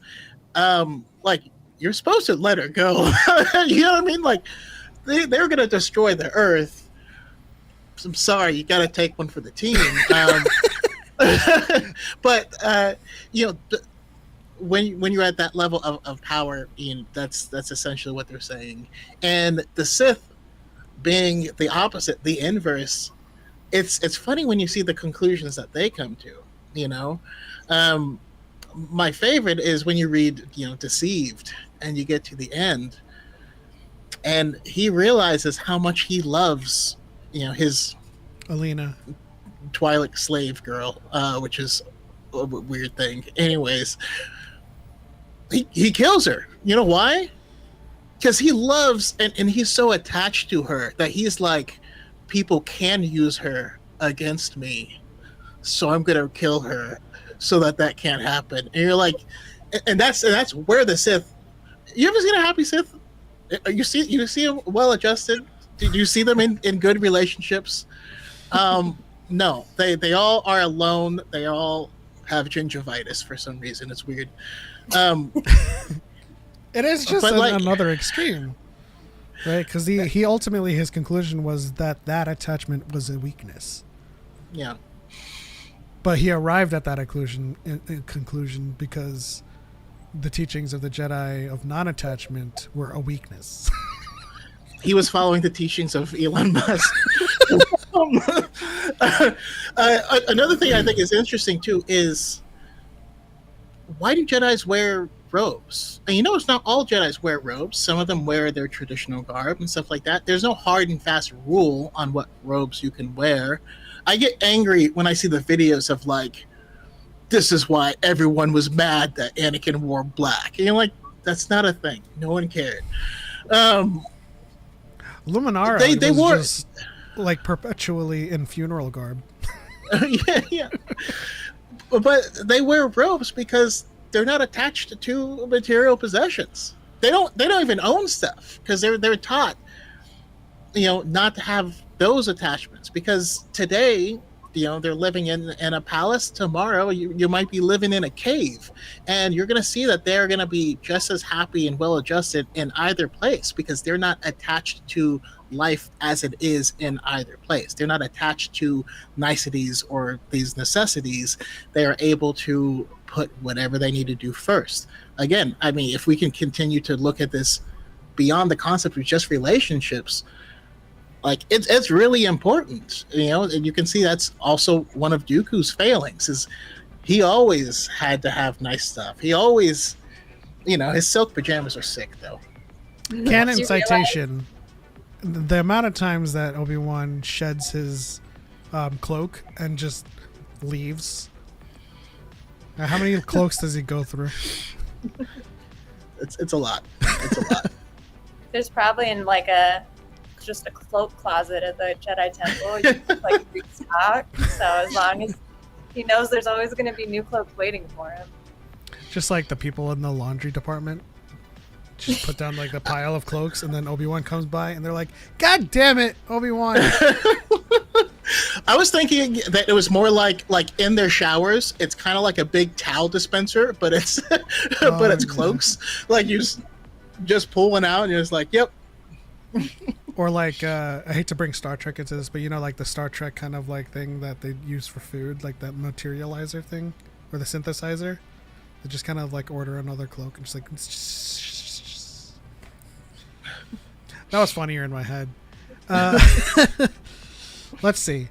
Mandalorian Covert says, side note, I'm writing a fanfic about a clone who leaves the Empire to be a bounty hunter and then becomes a Mandalorian after a job to supply a garrison on Concordia. Interesting. So it's a clone who becomes a stormtrooper and leaves the Empire, or is this an Imperial clone or someone who's part of their commandos, or where are we talking? Is this Bad Batch area? I'm curious. I love to hear people's ideas and concepts for stories.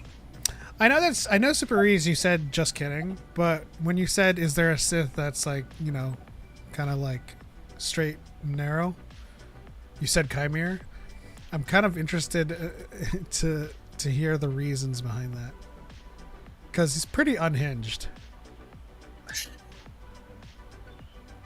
Yord was attached to that steamer. Yeah.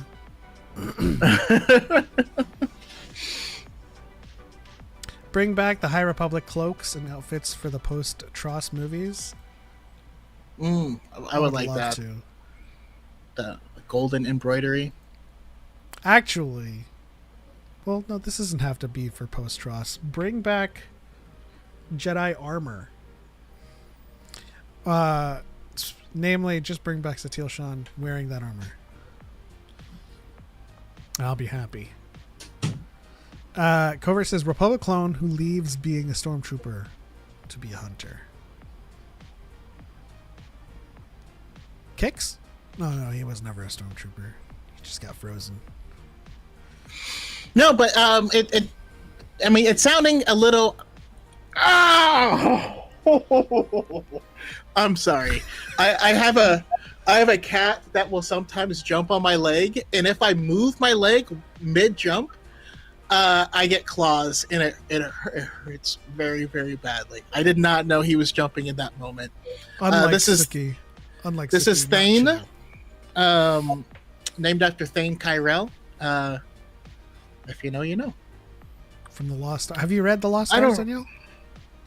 Yes. I knew that name sounded familiar. Again, I read all those books in 2020. I read 60 novels in a year, in like 9 months.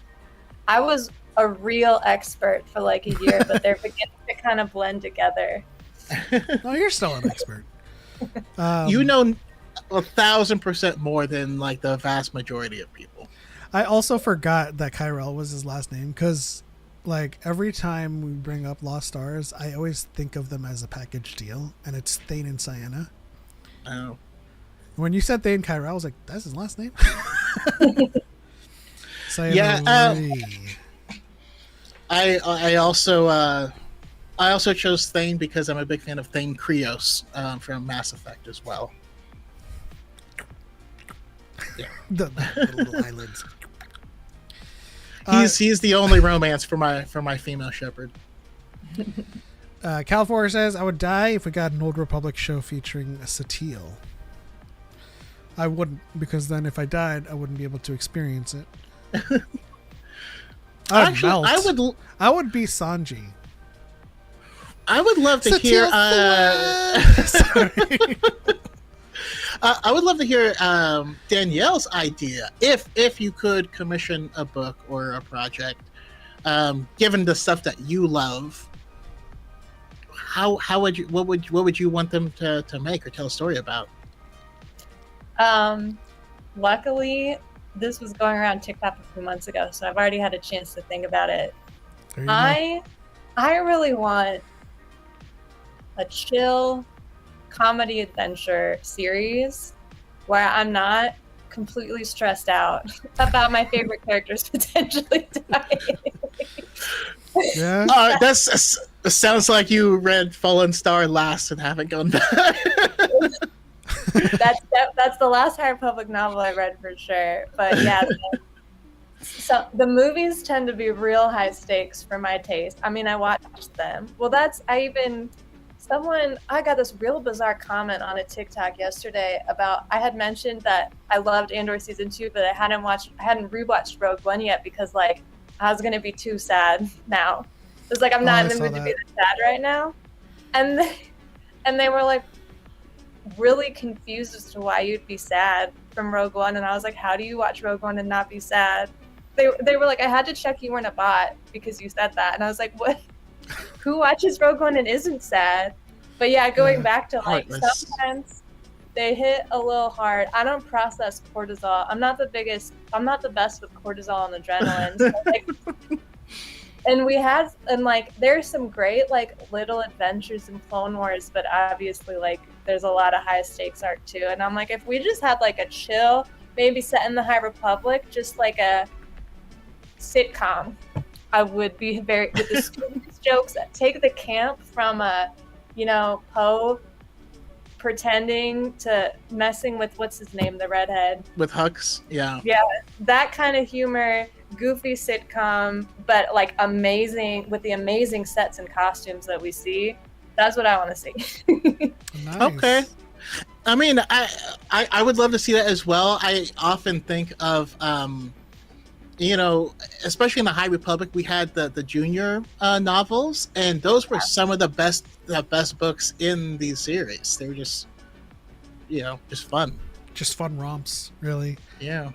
Yeah, and the ones with who was it? Well, Imri was the Padawan who was really empathetic, and then Emery and Vernestra. Yeah, and they had through his struggles, they talked a lot about attachment and emotions and how to practice with them, because he was so empathetic and he was going through it, struggling. Yeah. Oh, he lost Master Doug.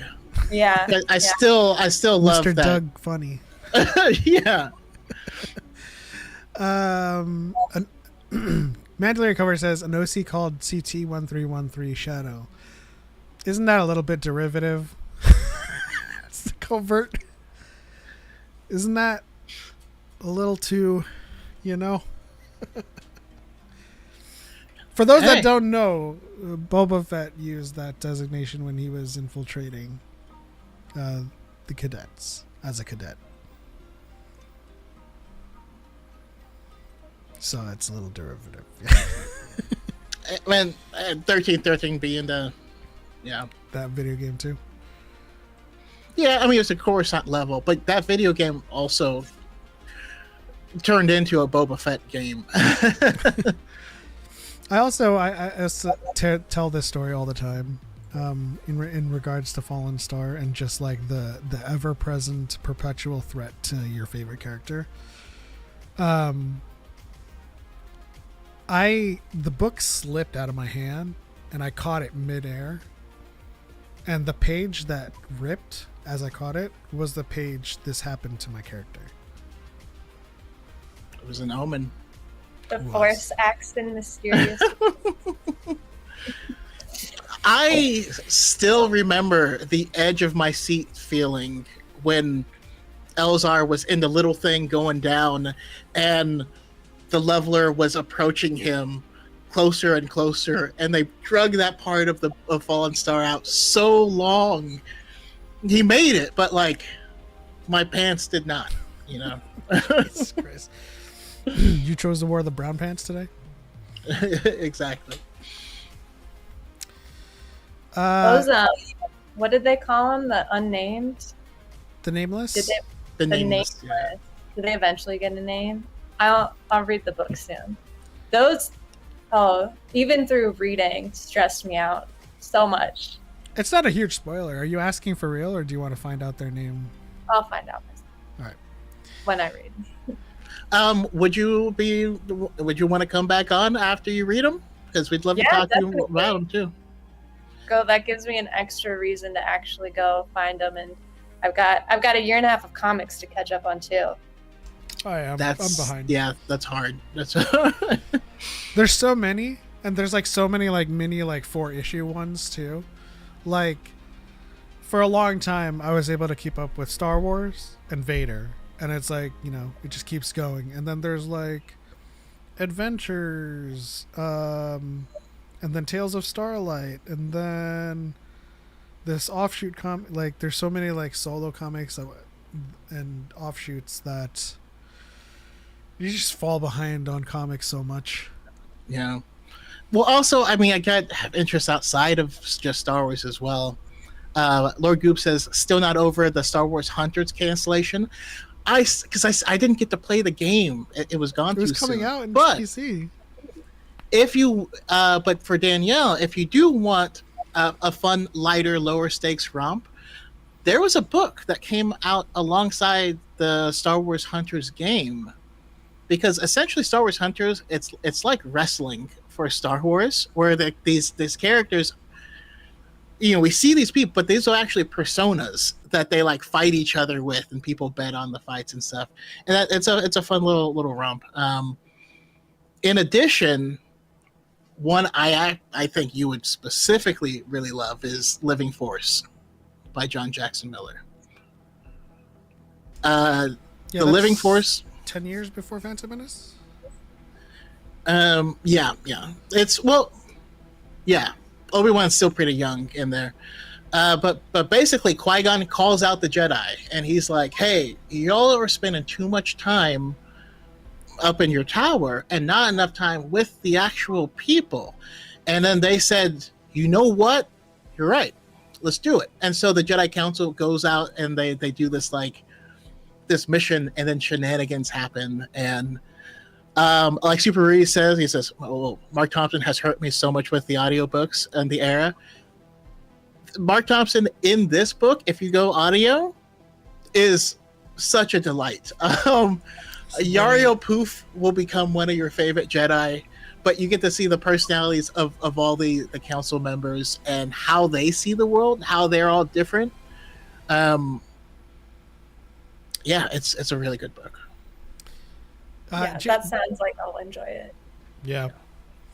JCPR says, I'd like an animated Palpatine origin or an animated show of Thrawn, of the Thrawn books, or the creation of the Darksaber. I'd be down for the creation of the Darksaber, to be honest. Ooh, that animated, that would go hard, yeah. I mean, it was like animated a little bit in Rebels. through shadows, you know. If we're going back to my I have a magic wand and can see whatever I want in Star Wars, speaking of Thrawn, this might tell you something about my personality. A Thrawn redemption arc, but like for real, where he actually turns good. I was really hoping that we'd see that when they found Ezra. That's not what we got, but yeah, I was a little disappointed. I mean, I get like they have to balance what regular people would know and what book people would know, and kind of do a balance of the two. But like for me, I'm like, why is he still invested in the Empire? Right, Zahn has done an interview at WonderCon, and he was talking about how if Thrawn weighs the value of and the reliability of the New Republic, which is still fledgling and still disorganized, versus the remnants of the infrastructure the Empire had, the Empire still wins in his mind. Like, the Empire still has fleets of ships, still has remnants of bases, and infrastructure is in place. And all he really needed to do was get back to the galaxy. Whereas the New Republic, they're still, at that time, they are still like a ragtag group of like people with different ships and different, like, you know, they're not a unified force. Damn it. You already sold me on it, because I'm like, he's already the highest ranking member and he would have to start all over. So it makes sense he'd be like, I'm already at the top of this organization. It might be beneficial to stay here. But like, in my mind, what I wanted to happen is I wanted, you know, them to jump to this new galaxy and Ezra be like, all right, come on, let's finish this. And then he'd be like, why? we no longer have any reason to fight. We should help each other. And then he'd be like, oh, okay. And I wanted to get an Ezra that had learned from Thrawn, because they had no reason to be in conflict on the other side. Yeah. You know, and they needed each other for survival. That's what I wanted. But it still makes sense. I do think that Zahn makes a good point, though. Like, because he had invested so heavily in the Empire's involvement with their the interests of the Ascendancy, that he would be literally be starting from zero, approaching the New Republic, you know. And he already has like a rap sheet with the New Republic. Yeah, it's like he wouldn't be starting from zero. He'd be starting from "Don't execute me, please." But that is interesting to think about, because what does a redemption arc for Thrawn look like for you? I mean, I think Choco talked about it, basically like switching sides. Because I mean, I assume we've all read the books. You just mentioned this, right? His interest, he was not invested in the Empire as anything other than a tool. Yeah. And so either seeing the value, well, I guess for me, and this definitely says something about my personality, is I would like, ideally, for him to have changed sides for ethical reasons. That being said, within his character, I think that, right, they were there for years. Like, you'd think he could have, there's definitely rational reasons for he could have come to the conclusion to defect and be on the good side. But I'm somebody who, I love Sherlock Holmes stories. I try to read every version that comes out, and he's kind of like evil space military Sherlock Holmes. And I'm like, all right, Sherlock Holmes, it's time to come back to my side. Yeah, I mean, even now though, I could see him, you know, rejoining the Empire, trying to lead it, getting to the point of making this big last stand, and then having the New Republic be like, "Oh, listen, you guys are almost destroyed. We outnumber you. Surrender." And he's like, "Okay, I surrender unconditionally." And they're like, "What?" He's like, "Yeah, I don't see a way that we could win in this scenario, and so any loss of life at this point, it would be pointless." And then they're like, "Oh, okay." And like I can, like, in my head, I can see that story being a thing where he's like, "Yeah, no, I'm done. Never mind." How's it going, Young? To that end, I do see the presence of the Night Mothers affecting things. Yeah, like if he's in isolation, like after that gets resolved, but yeah, if he's in isolation and he has time to think about all that stuff, I do see like him reaching the conclusion that you've reached. But if for some reason the Night Mothers that existed on Peridia had opened up a new, I suppose, path for him to pursue, a new pathway for victory, yeah, you say. then perhaps that had something to do with it. That's all that Zahn said, was that he saw more reliability, instability with the remnants versus the fledgling New Republic. But I mean, I think it's in the future. I think it's in his future, I think eventually, because there's still a lot of post-Tross to explore. There's still a lot of horizontal scale to explore in terms of story, because does Ahsoka take place after the Battle of Jakku? Yeah. But then at that time, right, we're still dealing with Moff Gideon and those remnants. Yeah. So the Shadow Council is still very, I mean, prevalent. the Shadow Council basically starts after the Battle of Jakku. It's like the Battle of Jakku is the end of the war. So they still have a pretty, albeit meager, they still have a pretty sizable infrastructure. That's valuable to Thrawn, I'd say, as a tool. Can you imagine if we had a little sitcom where Thrawn, strategic Thrawn, and then our space street rat Aladdin, con man Ezra had become besties and were just causing chaos everywhere? That's a show. That would have been fun.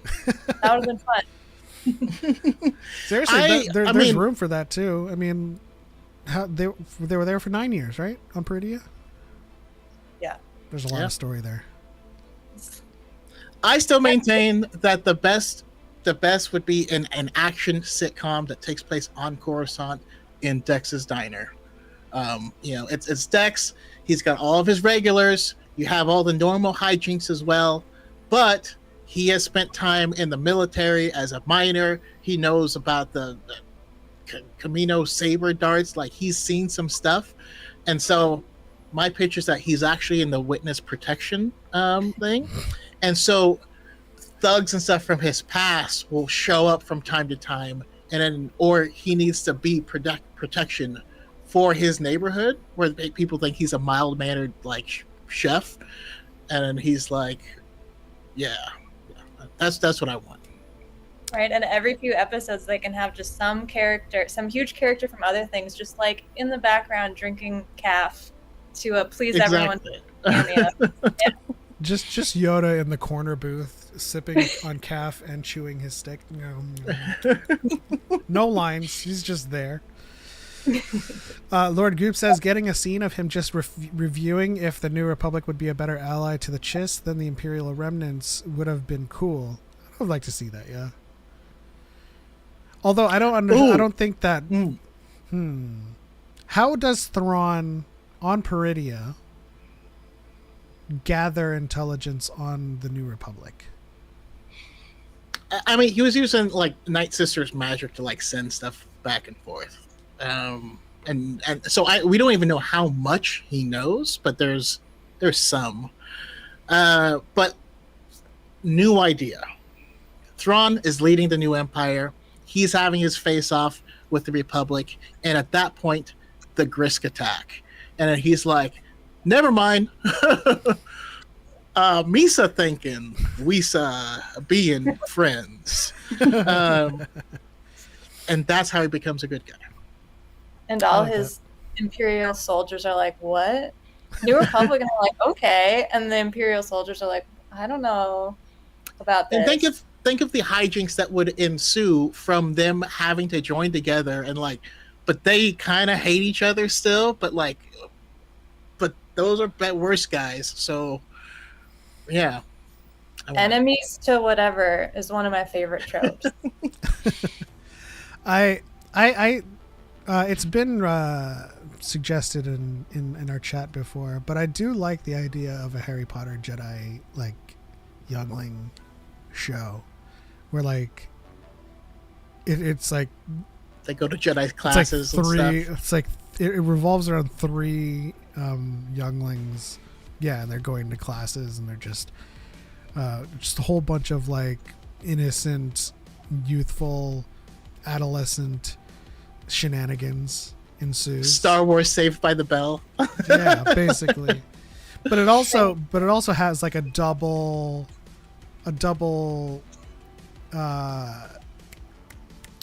goal of letting us in on the actual teachings of the Jedi. Like, what does that class look like, right? Because the only thing we see is in Attack of the Clones when Yoda is in class and he's like, use your feelings, you must. And then he's like, he uses Obi-Wan's search for Camino to be like, what happened here? And then like the class participates. But I would love to see like, you know, some lightsaber classes. We got some of that in Acolyte, but I'd like to see like their diplomacy classes and like their like it's a trade school. Conflict de-escalation. Yeah, essentially, it's a trade school.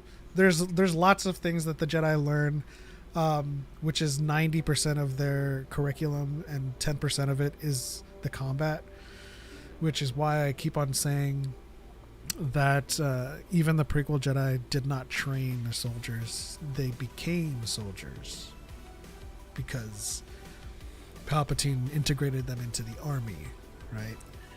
And like I think it's Choco who says that like what's your analogy with like training doesn't make you like this or that? Like, I don't know exactly which one you're thinking. Like martial arts, like yeah. Okay, then that's what. Yeah, it's just like when you see people do martial arts ceremonies where you have someone with a katana and they're doing this and they're doing flips and you judge them. That's what the prequel Jedi are, right? Spins and flips and twirls don't help you in a fight. They don't. They just don't.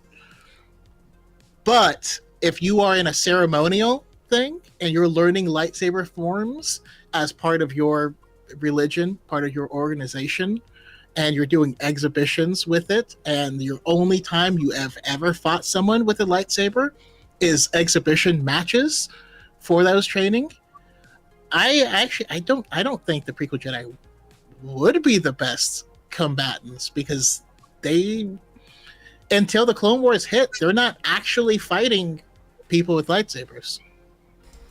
Yeah, I think, and this is primarily my headcanon, there's probably a citation somewhere. I don't think they learn any pure combat until they become a Padawan. Yeah, and in Master and Apprentice, yeah, they talk about they only learn basic forms, and then once Obi-Wan becomes a Padawan, he was pissed off because he got stuck with the basic forms. Yeah, but he got good at them. And you know, you don't get some of the best duelists in Mace, Yoda, and Plo Koon just studying the forms. But I think there was another analogy that you had mentioned too, like where if you learned like martial arts or karate or MMA, and you yourself became like a lethal weapon with that training, you are not just solely a lethal weapon. You just have the ability to fight and defend yourself, right? Yeah.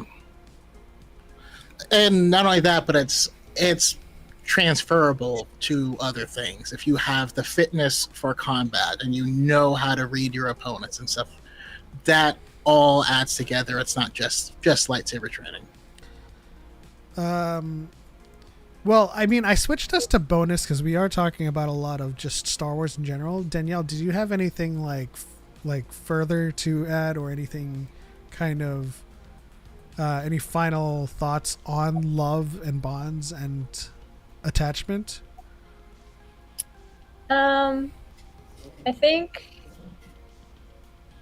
the only other thing I thought of, I think going back to the last, I believe it's the last clip you showed between Obi-Wan and Anakin, where Obi-Wan, is talking about not following through with relationships with real what does he say? Like Yoda doesn't mention the other side as the remorse. Yeah. And that just made me think of something that I haven't, in all the times I've talked about like attachment in Buddhism, that's a point I haven't brought up, which is that attachment is said to be one of the roots of suffering within Buddhism. But they're not saying that love is bad. And there's a difference and that's one of the differences between love and attachment, is that attachment will bring suffering because, first of all, it's really painful.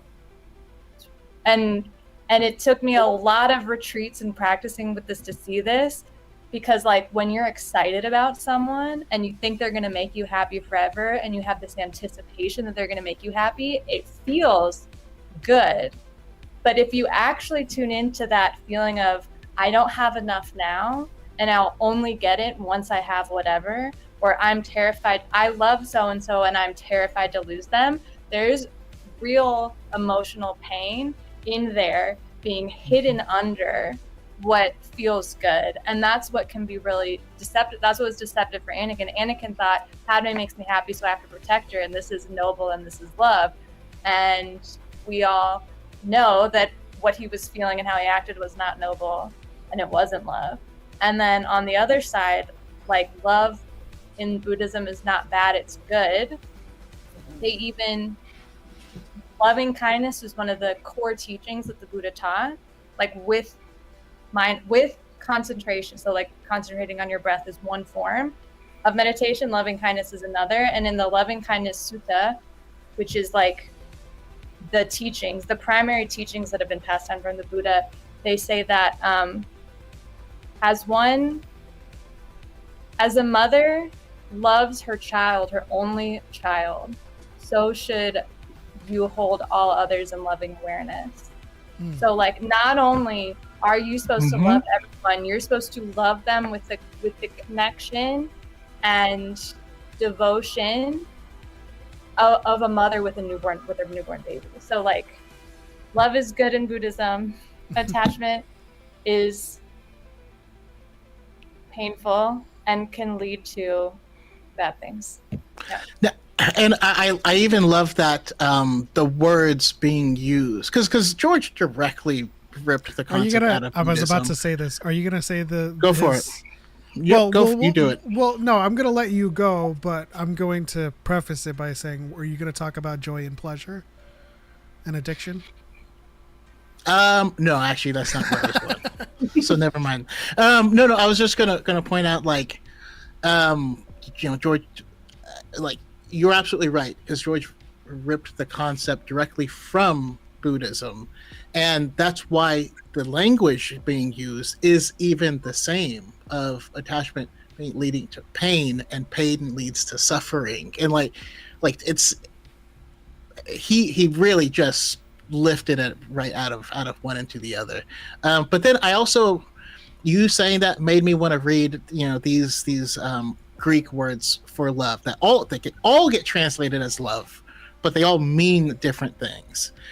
And so the one I was mentioning before, agape, the definition is unconditional, selfless love, often described as love for everyone, including strangers and those in need. That's a Jedi to a T, and that's, yeah,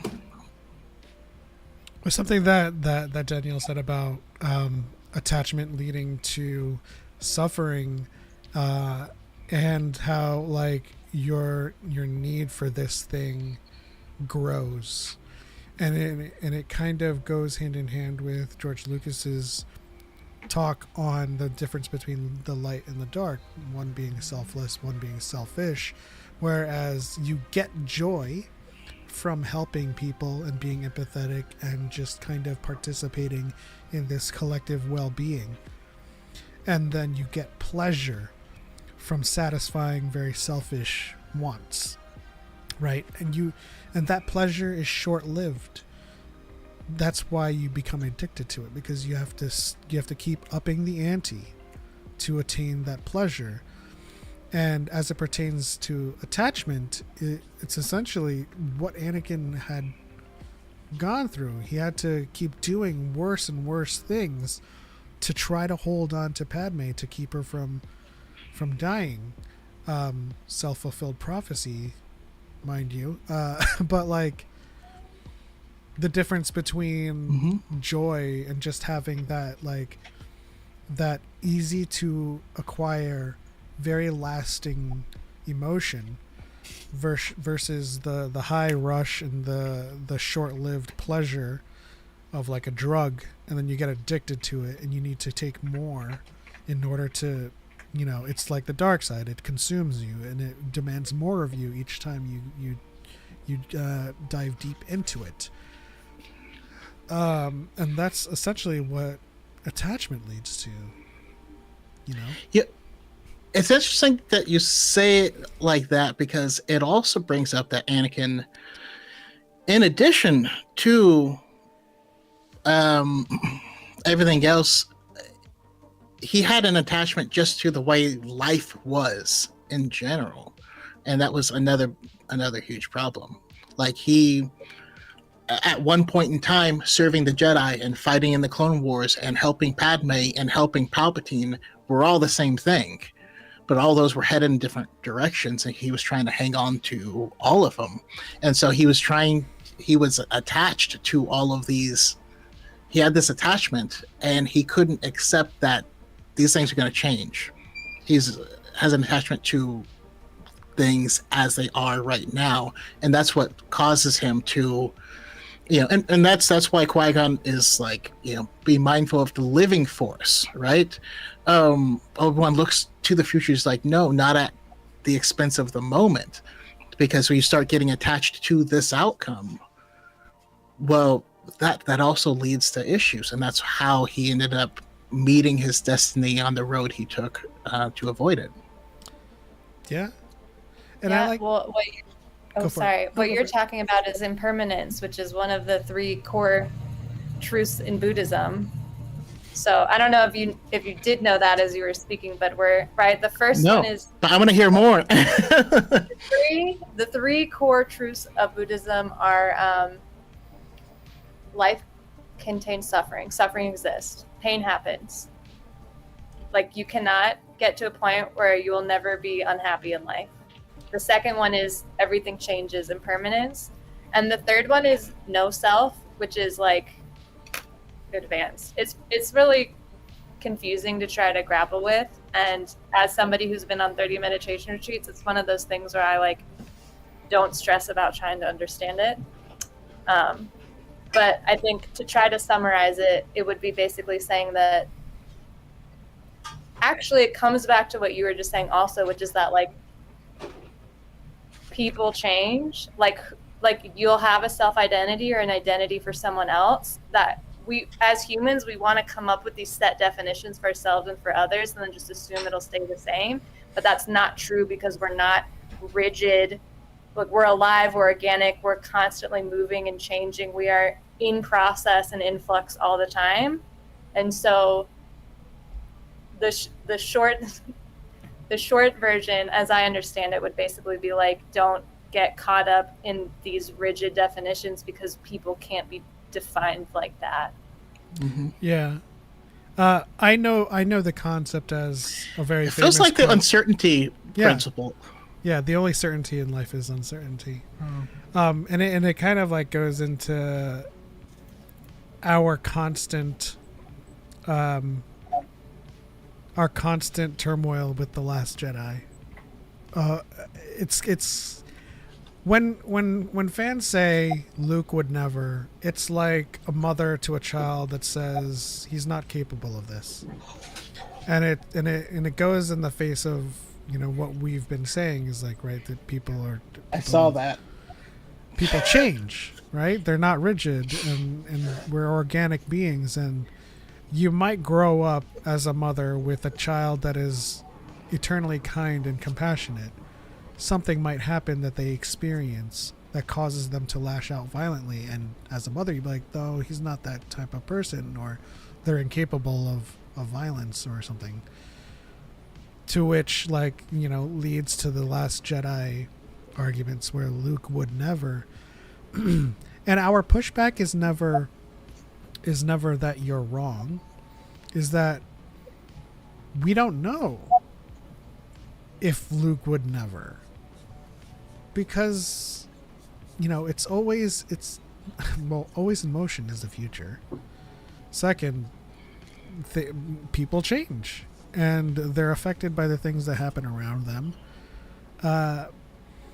and when people say that Luke would have learned from his lesson, but it's like you don't find out that 2 + 2 = 4 and suddenly you don't need to do any more calculations in your life. Like, this isn't a boss fight that you beat once and then suddenly everything that appears to challenge you in life disappears. Why are you smiling, Choco? I'm just imagining people thinking of it like they're playing a Souls game where they're like, now they know all the moves because they did it. I don't know. But what were we going to say, Danielle? Oh, I was going to say one of the things I love about, actually, Last Jedi is tied as my top Star Wars movie, specifically because of Luke's story. It's my favorite part of it. And the first time I watched it wasn't my favorite. But one of the things I love most about it is it's the first time in Star Wars where we see something that's kind of like a fall, not fully to the dark side, but it's because of guilt and shame rather than hatred and anger and attachment. And this guilt and shame that Luke felt led him to decide to take himself out of connection with pupils, with his community, which is certainly nowhere near as evil as the dark side. I wouldn't call it the dark side, but it was bad for him. It was being disconnected from the Force, right? It was not wisdom. And he says it in his journal. It's not wisdom that kept me away. It was fear. Yeah, and so we're seeing there's the side of fear that makes you beat people up, and then there's the side of fear that makes you beat yourself up, see yourself as bad and run away. And I mean, that's easier than dealing with it. Sometimes it is, and it's not courage, but it is better than violence. But yeah, I think it's right. It's as far as I can think of, one of the, certainly in TV and movies, the only time we see that side of letting that particular emotion win, kind of take over, and you come out of balance. Yeah. Illy on the chat says, these same Last Jedi haters claiming Luke never would also worship the Legends books where Luke turns to the dark side, if I recall. There is an example for all of the arguments that they make, right? Luke would never, but in Legends he falls to the dark side twice, becomes Palpatine's puppet. Even Mark Hamill disagrees, but Mark Hamill also disagreed with George Lucas and said that Luke should fall to the dark side in Return of the Jedi. So either actors are allowed to have their opinions, or actors are always the best voice for their characters. Unsure. But like, if it doesn't match their framework of this Luke was incorrect, then he was either paid to say it, or he didn't say it at all. I like how Super Rees put it in the chat. Luke would never. Well, he didn't. That's what I get the most, is people like, he would never try to kill his nephew. And you're like, yeah, he didn't. That didn't happen. So, like, I don't, yeah. The second half of that is because of a bad nightmare. It wasn't a bad nightmare. And to what Illy was saying about the Legends books, it's interesting because, like he said, Luke does fall to the dark side. He becomes Palpatine's apprentice, but like the same ideology of like, I hear people say, well, Luke is following the same mistakes of the Jedi, with attachment specifically, and like in the expanded universe, he didn't do that. And I'm like, did y'all read the expanded universe? Because you're right. He didn't care if people formed attachments, but they ended up being very bad a lot immediately. So like, while the previous Jedi went 10,000 years doing pretty well, every generation, I mean, Luke becomes Palpatine's apprentice to save his sister. So he falls to the dark side.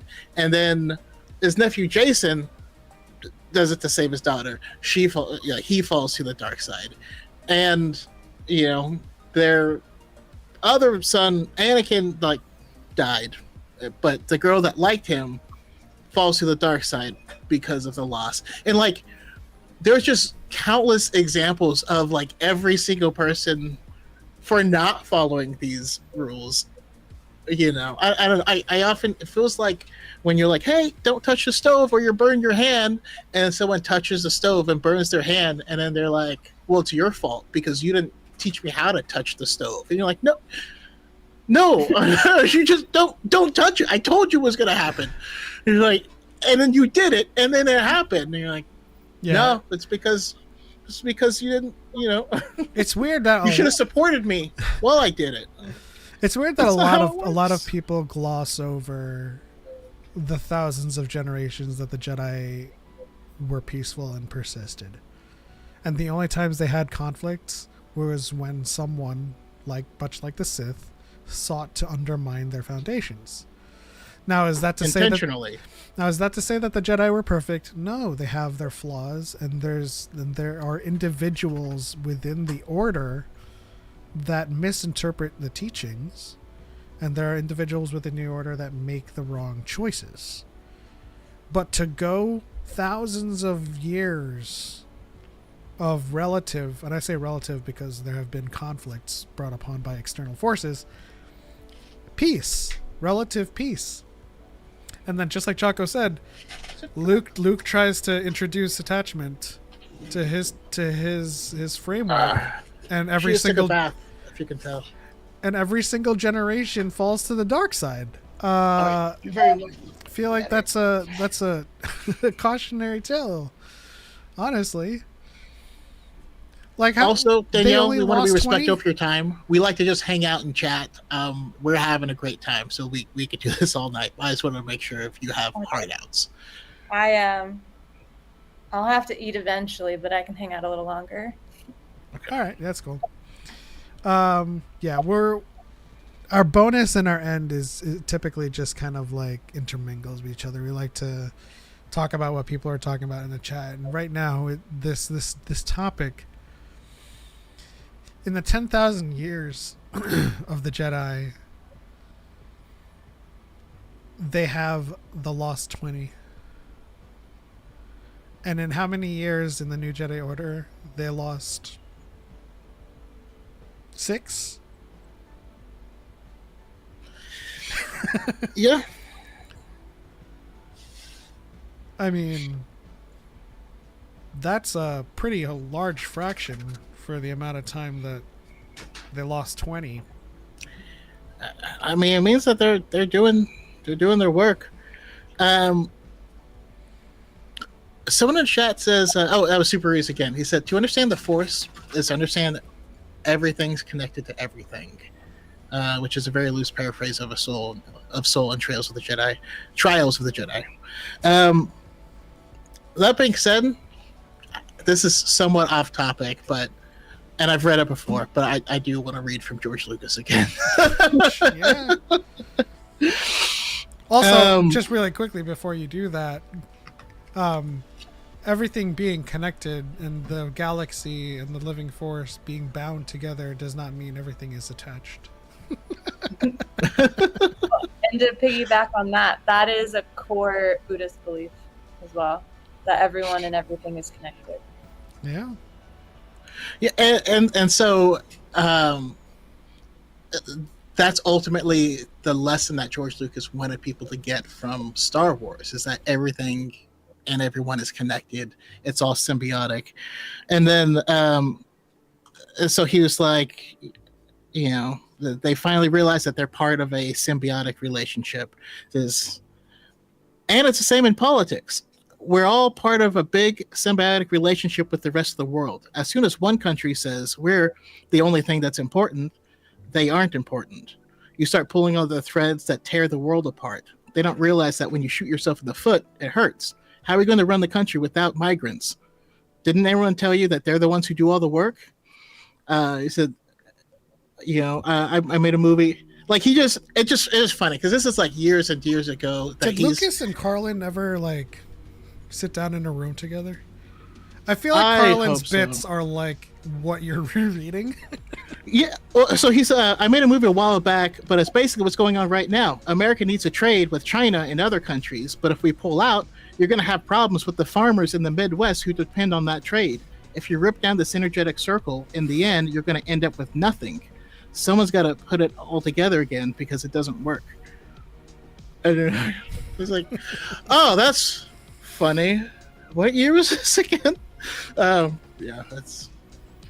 I mean, I like to joke using that premise with like how much immigrants provide for the workforce and for our consumption and our food and everything, and like how much they pay into the tax system and don't get out of it.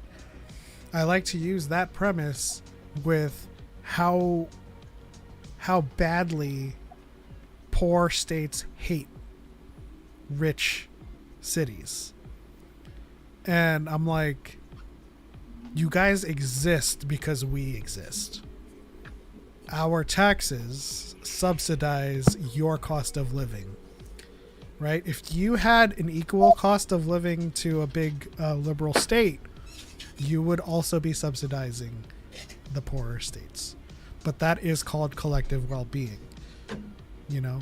And the people that don't realize that or are I'm not even saying like grateful for it, but like to realize that we're all being lifted up by each other in some way, shape, or form. And to kind of tear down one pillar is to tear down all of the pillars of support. And you're left with nothing. You're left with a plank in the ocean that's floating just based on its prime buoyancy and nothing else. Yeah, I think it was recently that was stated that LA County contributes more than there's only 4 states that contribute more than LA County. I mean, yeah, it's just the population is insane. Yeah, the population mixed with how much taxes we do pay to fund state programs, but also, you know, federally to fund a lot of poorer states. But that's not to say like, oh, kneel beneath the heel of our boot, you know. It's to say like, no, don't hate, you know. No, I put the book away, but that's how the George Lucas quote ends. Is he's like, the end is always the same. You look around and realize this is stupid. Why don't we just help each other? Exactly. Oh man, I have to say it to like Because my parents at one point had expressed that they're tired of being in California because it's so liberal, and they wanted to move to Texas. I'm like, you're still going to be funded by us. Yeah, Texas doesn't have any income tax. Do you know why? Because they take a lot of federal money. You should Google that. I forget I forget the numbers, but Texas does get a lot of subsidies from the federal government. Yeah. Oh yeah. Did we ever get confirmation about what happened to the convocation of the Force? No. I just assume that after the Nameless are running around in the streets, people are like, you know what?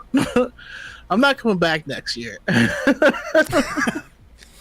Okay, I feel like the chat is too small to read. Is it small for you or for you guys on your end? So I also have the I know the YouTube up. So sorry. Every time I look forward like this, it's because I'm trying to read it. So yes, for me, it's a bit small. Okay, 1 second. Sorry. It's time to just edit the layout live.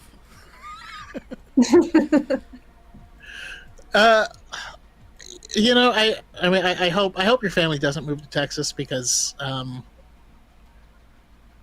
it's just a funny idea of like last year, like in winter, people just start dying because the infrastructure can't keep people warm, and you're like, Yeah. like they just die because it's too cold. Or Well, there's a flash flood just a week or two ago. Yeah. yeah, that was really sad. And they instructed FEMA to answer fewer calls or laid more people off even ever since. I forget, but resources were taken away from FEMA after this happened, which would logically be the opposite of what you would think you would do. I'm almost half Yeah. expecting Trump to take the podium and be like, it was, this happened because Biden took away the funding. They made a rule that they had to directly get what's her name's sign off on anything over, it was like 10 million or something like that, which is everything. But that means if there's an emergency, they can't just go. And in the case of that flood, they had to wait 3 days to get word that they could do anything. So it's sad. No, I Hope those families are doing better. I made that joke because I saw a video of Trump blaming Biden for electing Mulvaney as the Secretary of the Treasury. But it was him that nominated him. I mean, that tracks. Biden reconfirmed him for a second term. But Trump is the one that appointed Mulvaney. Well, Trump did, after all, save TikTok. Yeah. From his own initiative. Hey, I can accept that. That's one of the things that I give him credit for, but that doesn't mean I'll worship him.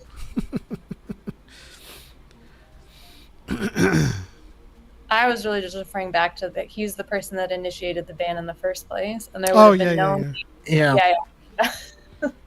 No, I was just like, I don't want to get on this topic because I'll just get sad. But because I was, we were all there. I remember. We had a goodbye. I remember. stream. I remember the first term when.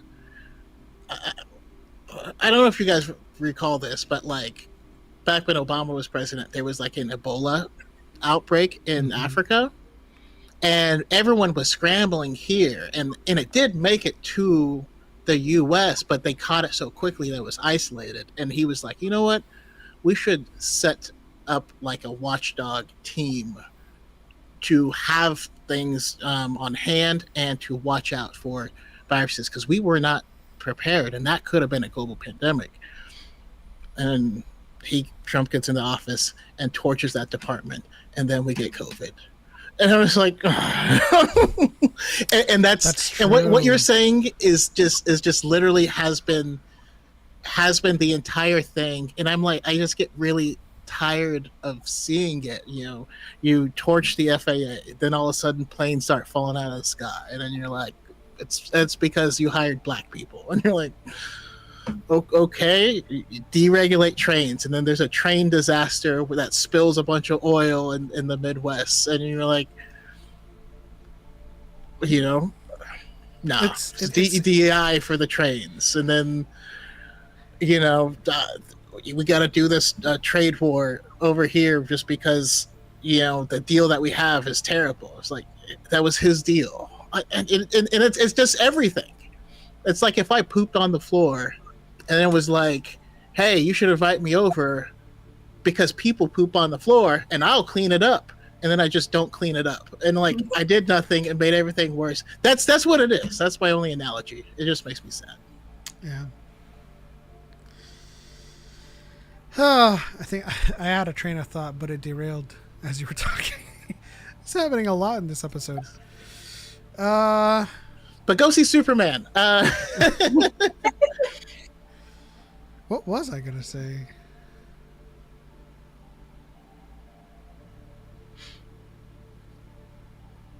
We're going to have like 30 minutes of silence right now. Hold on. No, I just want to get back on track. But I feel like we talked about all the Star Wars stuff for now. So, do you have Daniel? Do you have any projects coming up? Is there anything you want to plug? Is there anything cool coming forward with your journey that you want to share? I mean, I need to start reading I need to catch up on the novels and the comics. That I'm excited about. Yeah.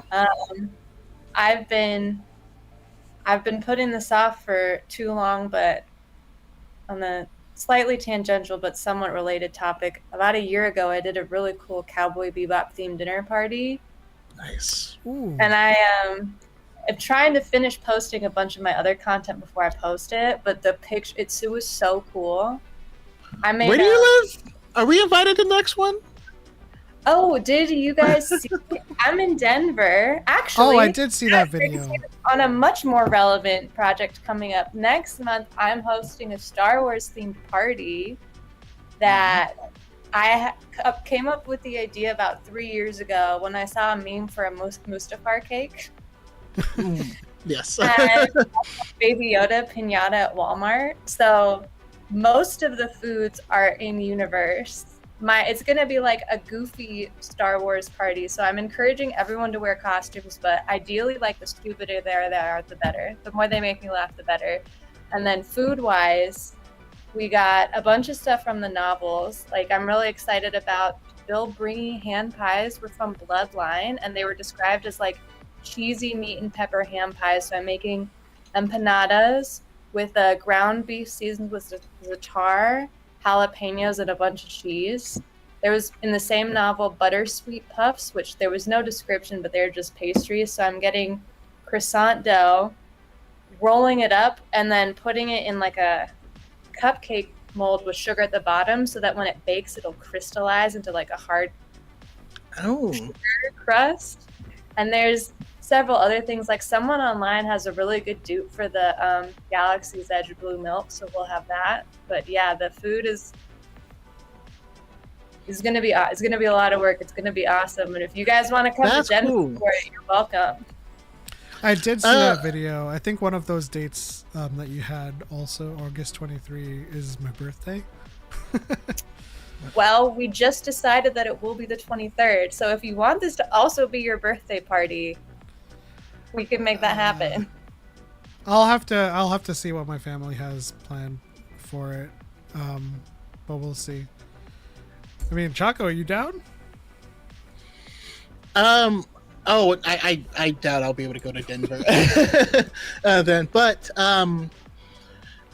if I was just thinking, like, maybe even though I wouldn't be able to go, we could do another Star Wars food thing where everyone makes something and shares what their meals were. I don't know if you remember, we did that with desserts a couple We years ago. did. I made It was the these. bake-off. I made these Yoda like log things. Yeah, it was for the High Republic Bake Off comic, but yeah, I made Yoda moss logs, and they were delicious. But they were partially liquid and had to stay frozen. I don't think I told anyone that, but like I had to keep them frozen and then take them out for pictures and then put them back. But they were very good. I did. I made the Grogu sugar cookies, which turned out to be pretty horrible as well. It's essentially just like a long way of saying, yeah, we suck at baking or patisserie. But I will be happy to make my own Star Wars dish and share photos and stuff to pretend I was there, and maybe we can get other people in the community to do so as well. Right. Yeah. Online potluck. Also, I don't know if you can see, my cat has a fat bald spot on his back. He keeps crawling under something, and we don't know what, and it keeps scraping him up, and we don't know where it is, but he has a big old bald spot on his back. Nice. What's going on, Spooky Kitty? So, I think you've missed most of this episode because we're about to end it. And I see that there was a little faux pas with hiding the messages. Super Ray says excited to see the result and yell. Again, go follow her on TikTok and Instagram, BangFlashBam, to see all of that good stuff. Sorry, dude, big thumbs. That's not the first time. How do you accidentally hide messages, or hide someone? I want to recreate some of the food from Star Cruiser. Love those very weird dinners. I didn't get to experience. I'm so mad I didn't get to go. I'm also so mad it was so expensive to go. You know, I'm mad they didn't just invite us. Like, they should have invited us. You know what I mean? Like, shoot. Mm-hmm. I got to get prettier. Layaway OP. Fair. Oh, I think Fair. Haley or Corellia Coffee Works told us that they did they bought their tickets and they had an option to pay monthly leading up to their booking. Yeah, and then they split it between 4 people too, so that that's probably something we could have explored, but we were too busy correcting misinformation for you guys. You know. Man, Riz, I would love to hear your experiences with it. But yeah, I think I'm gonna make my own like Bronto wraps. Maybe I'll do that. Maybe I'll make some blue noodles. You know, I'll do some blue noodles from Andor. Why? You got the butterfly pea flour? No, it was but I will. Context. Butterfly pea flour is what's used a lot of places, but it will turn purple if you put an acid on it. So if you don't want that, use food coloring. But like it could, like I have seen Instagram videos where people serve blue noodles and then they like pour a lemon-based sauce on it and it turns purple in front of the patron's eyes, which is cool. That's cool. And that's pretty Star Wars, you have to say. So that was, I guess this is another case of a dyad moment because I was about to explore a noodle dish. I was thinking in the back of my mind, I wonder what dishes the Loma Uski noodle shop had in Acolyte. Yeah. And I was like, because like, you know, I often cook lo mein, and it'd be interesting to explore a dish that is like that. But I don't know if there's any recipes or if there's any menu tied to the Loma Uski noodle shop. one nice thing about it is that there isn't. You get to just make it up. Yeah.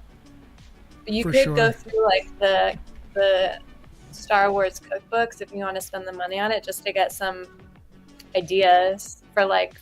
But I'm sure they don't have anything for that specifically. Like I used for the hand pies we're doing, I decided to season the beef with za'atar just because I like za'atar, and you don't really see it with beef, so that for the guests it'll feel a little exotic. Yeah.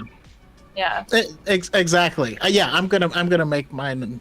Whatever I make, I'm gonna make it up to you. But I'm committed to this idea already. I'm doing it whether you are. So I'm gonna make shit. You already said blue. That's my favorite color.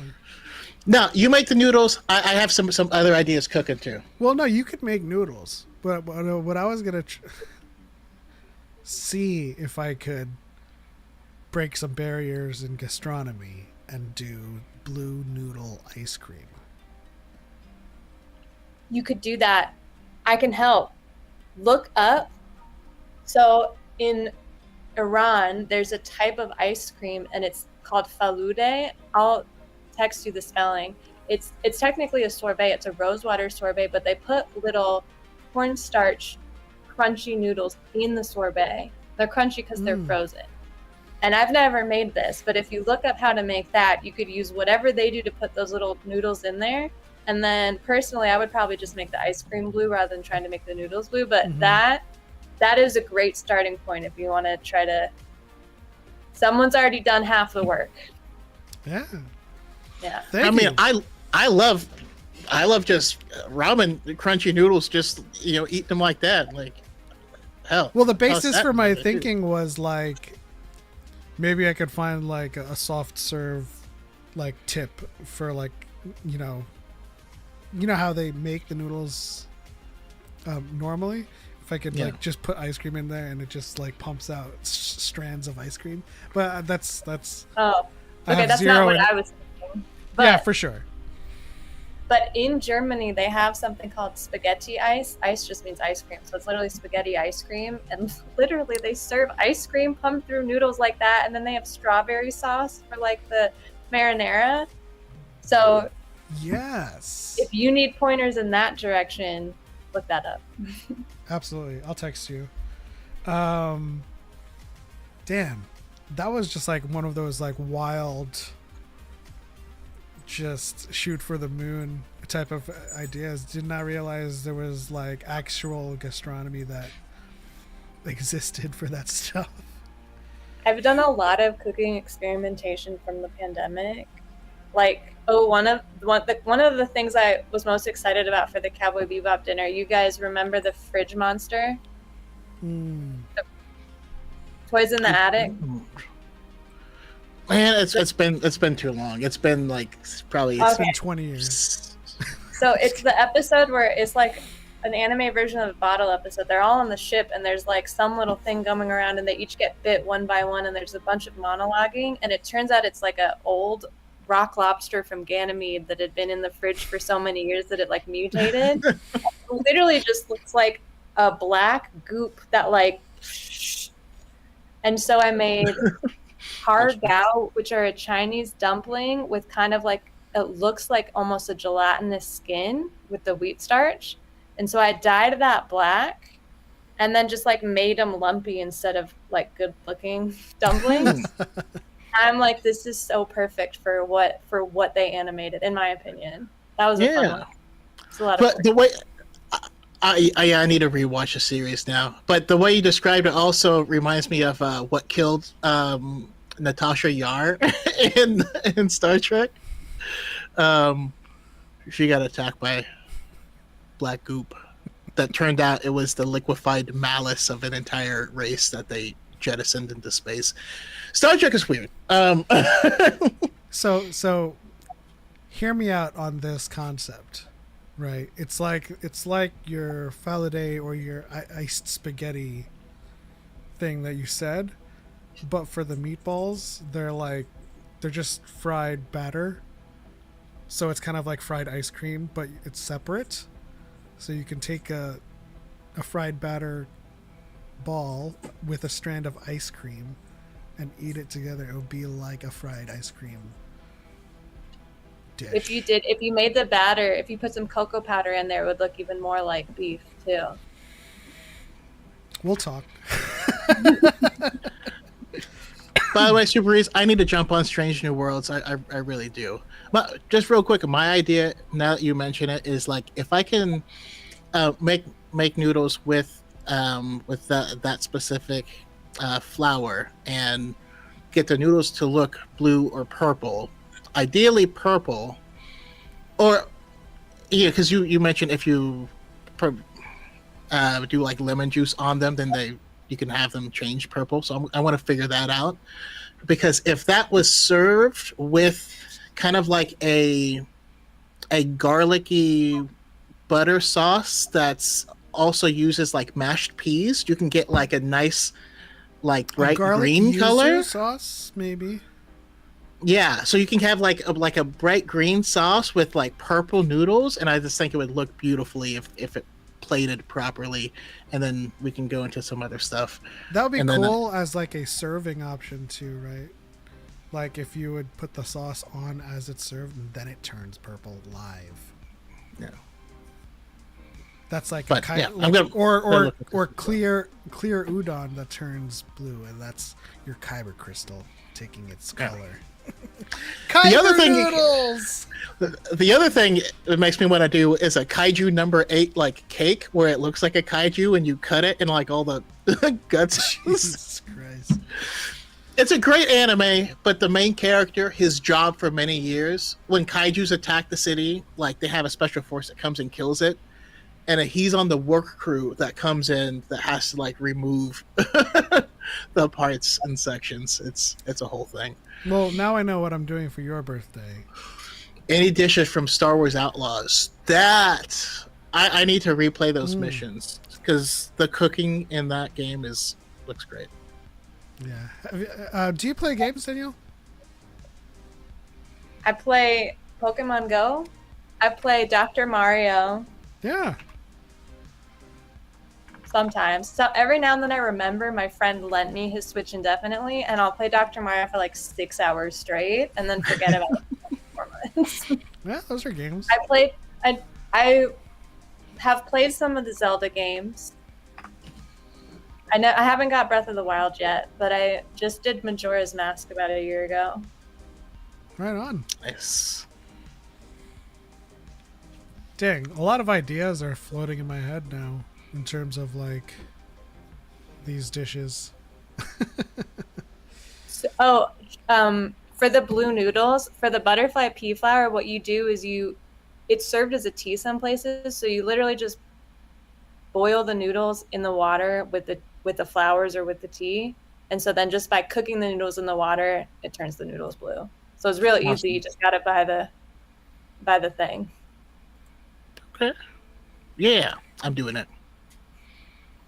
That's gonna be cool. But yeah, with that, I think we Subaru says, I think you would dig Outlaws, Danielle. I think so too. It's a great game. That's a you can game. just get lost in Star Wars, but it would require you to get a new age console, which you probably aren't going to commit to doing. But if you did, you should. What console is it? It's on all of them. It's on any of the modern consoles. PlayStation, Xbox, PC. I've got my friend's Switch. Switch is new, right? Is that not new I don't anymore? think it's on Switch. No. Oh. But maybe if your friend has like a PC or a console. He definitely has stuff. What does he have? I don't know. I'm sure I know somebody I'm sure I know someone who would let me borrow something. But yeah, it's a Star Wars game. It's centered around Kay Vess, who is a smuggler. And essentially, like, you have the freedom to be in Star Wars. You can walk around Tatooine. You can find the Lars homestead. You can walk around Kijimi. And, like, the dishes that we were talking about are the stuff that, like, you can go into, like, a city in a city in Kijimi or a city in Tatooine, go to a food vendor and order food. And it's not just like an item that you just consume and double click on. Like, Kva sits at the stall and eats it, and it's like a mini game. But by virtue of it being a mini game, you get to see the food that she's eating. And so, yeah, it'd be really cool to take. And she has an adorable pet that eats with you. It's and apparently it's coming to Switch on September 4th. So there you go. Thank you, Super Ruiz. And my wife already has a KVS cosplay, so we got that coming. So what are you, ND 5? That's the goal, but I don't have his slutty waist. But I have some ideas. All right, I think it's time to end this episode of Diet and Force. I think the eternal. You have to let Danielle eat. Well, but we love hanging out with you. We appreciate you. Thanks so much for inviting me to join. Absolutely, it was a blast having you. Our eternal cue for anyone in another time zone is if we've started with the sun out and it is now set for our guest. Like literally there's no light at all, like no ambient light coming in for you, and so like we've exhausted the daylight for you. So thank you to everybody on the YouTube and the TikTok side. TikTok got us to 1,700 likes. NT Wise Guy said, I used to make blue buns. Yeah, you did. That's I got brown buns. Mandalorian Covert says, I want to make raised portion food from TFA. That when I saw that the first time, that looked so yummy. Like I was like, dang, I want that. Mandalorian Covert, Super Ruiz, Spooky Kitty, Darth Choco, Illy, Lord Goob. Thank you guys so much. Darth Angel, thank you guys so much for tuning in. I hope you guys enjoyed this episode. If you're not following Danielle yet, please follow her on TikTok and Instagram.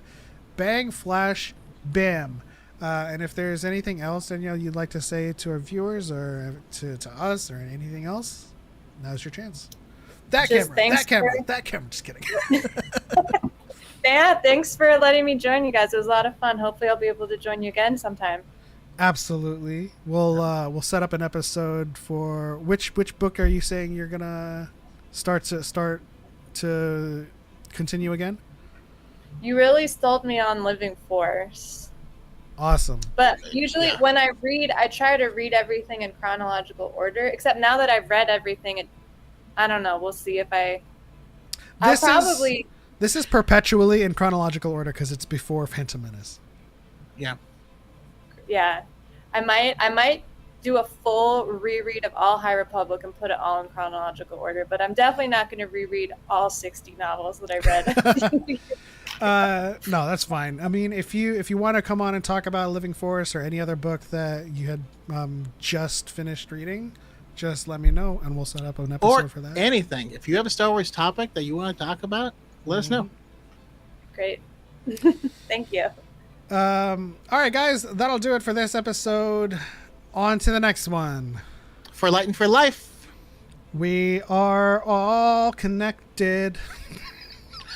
And may the attachments be with you forever.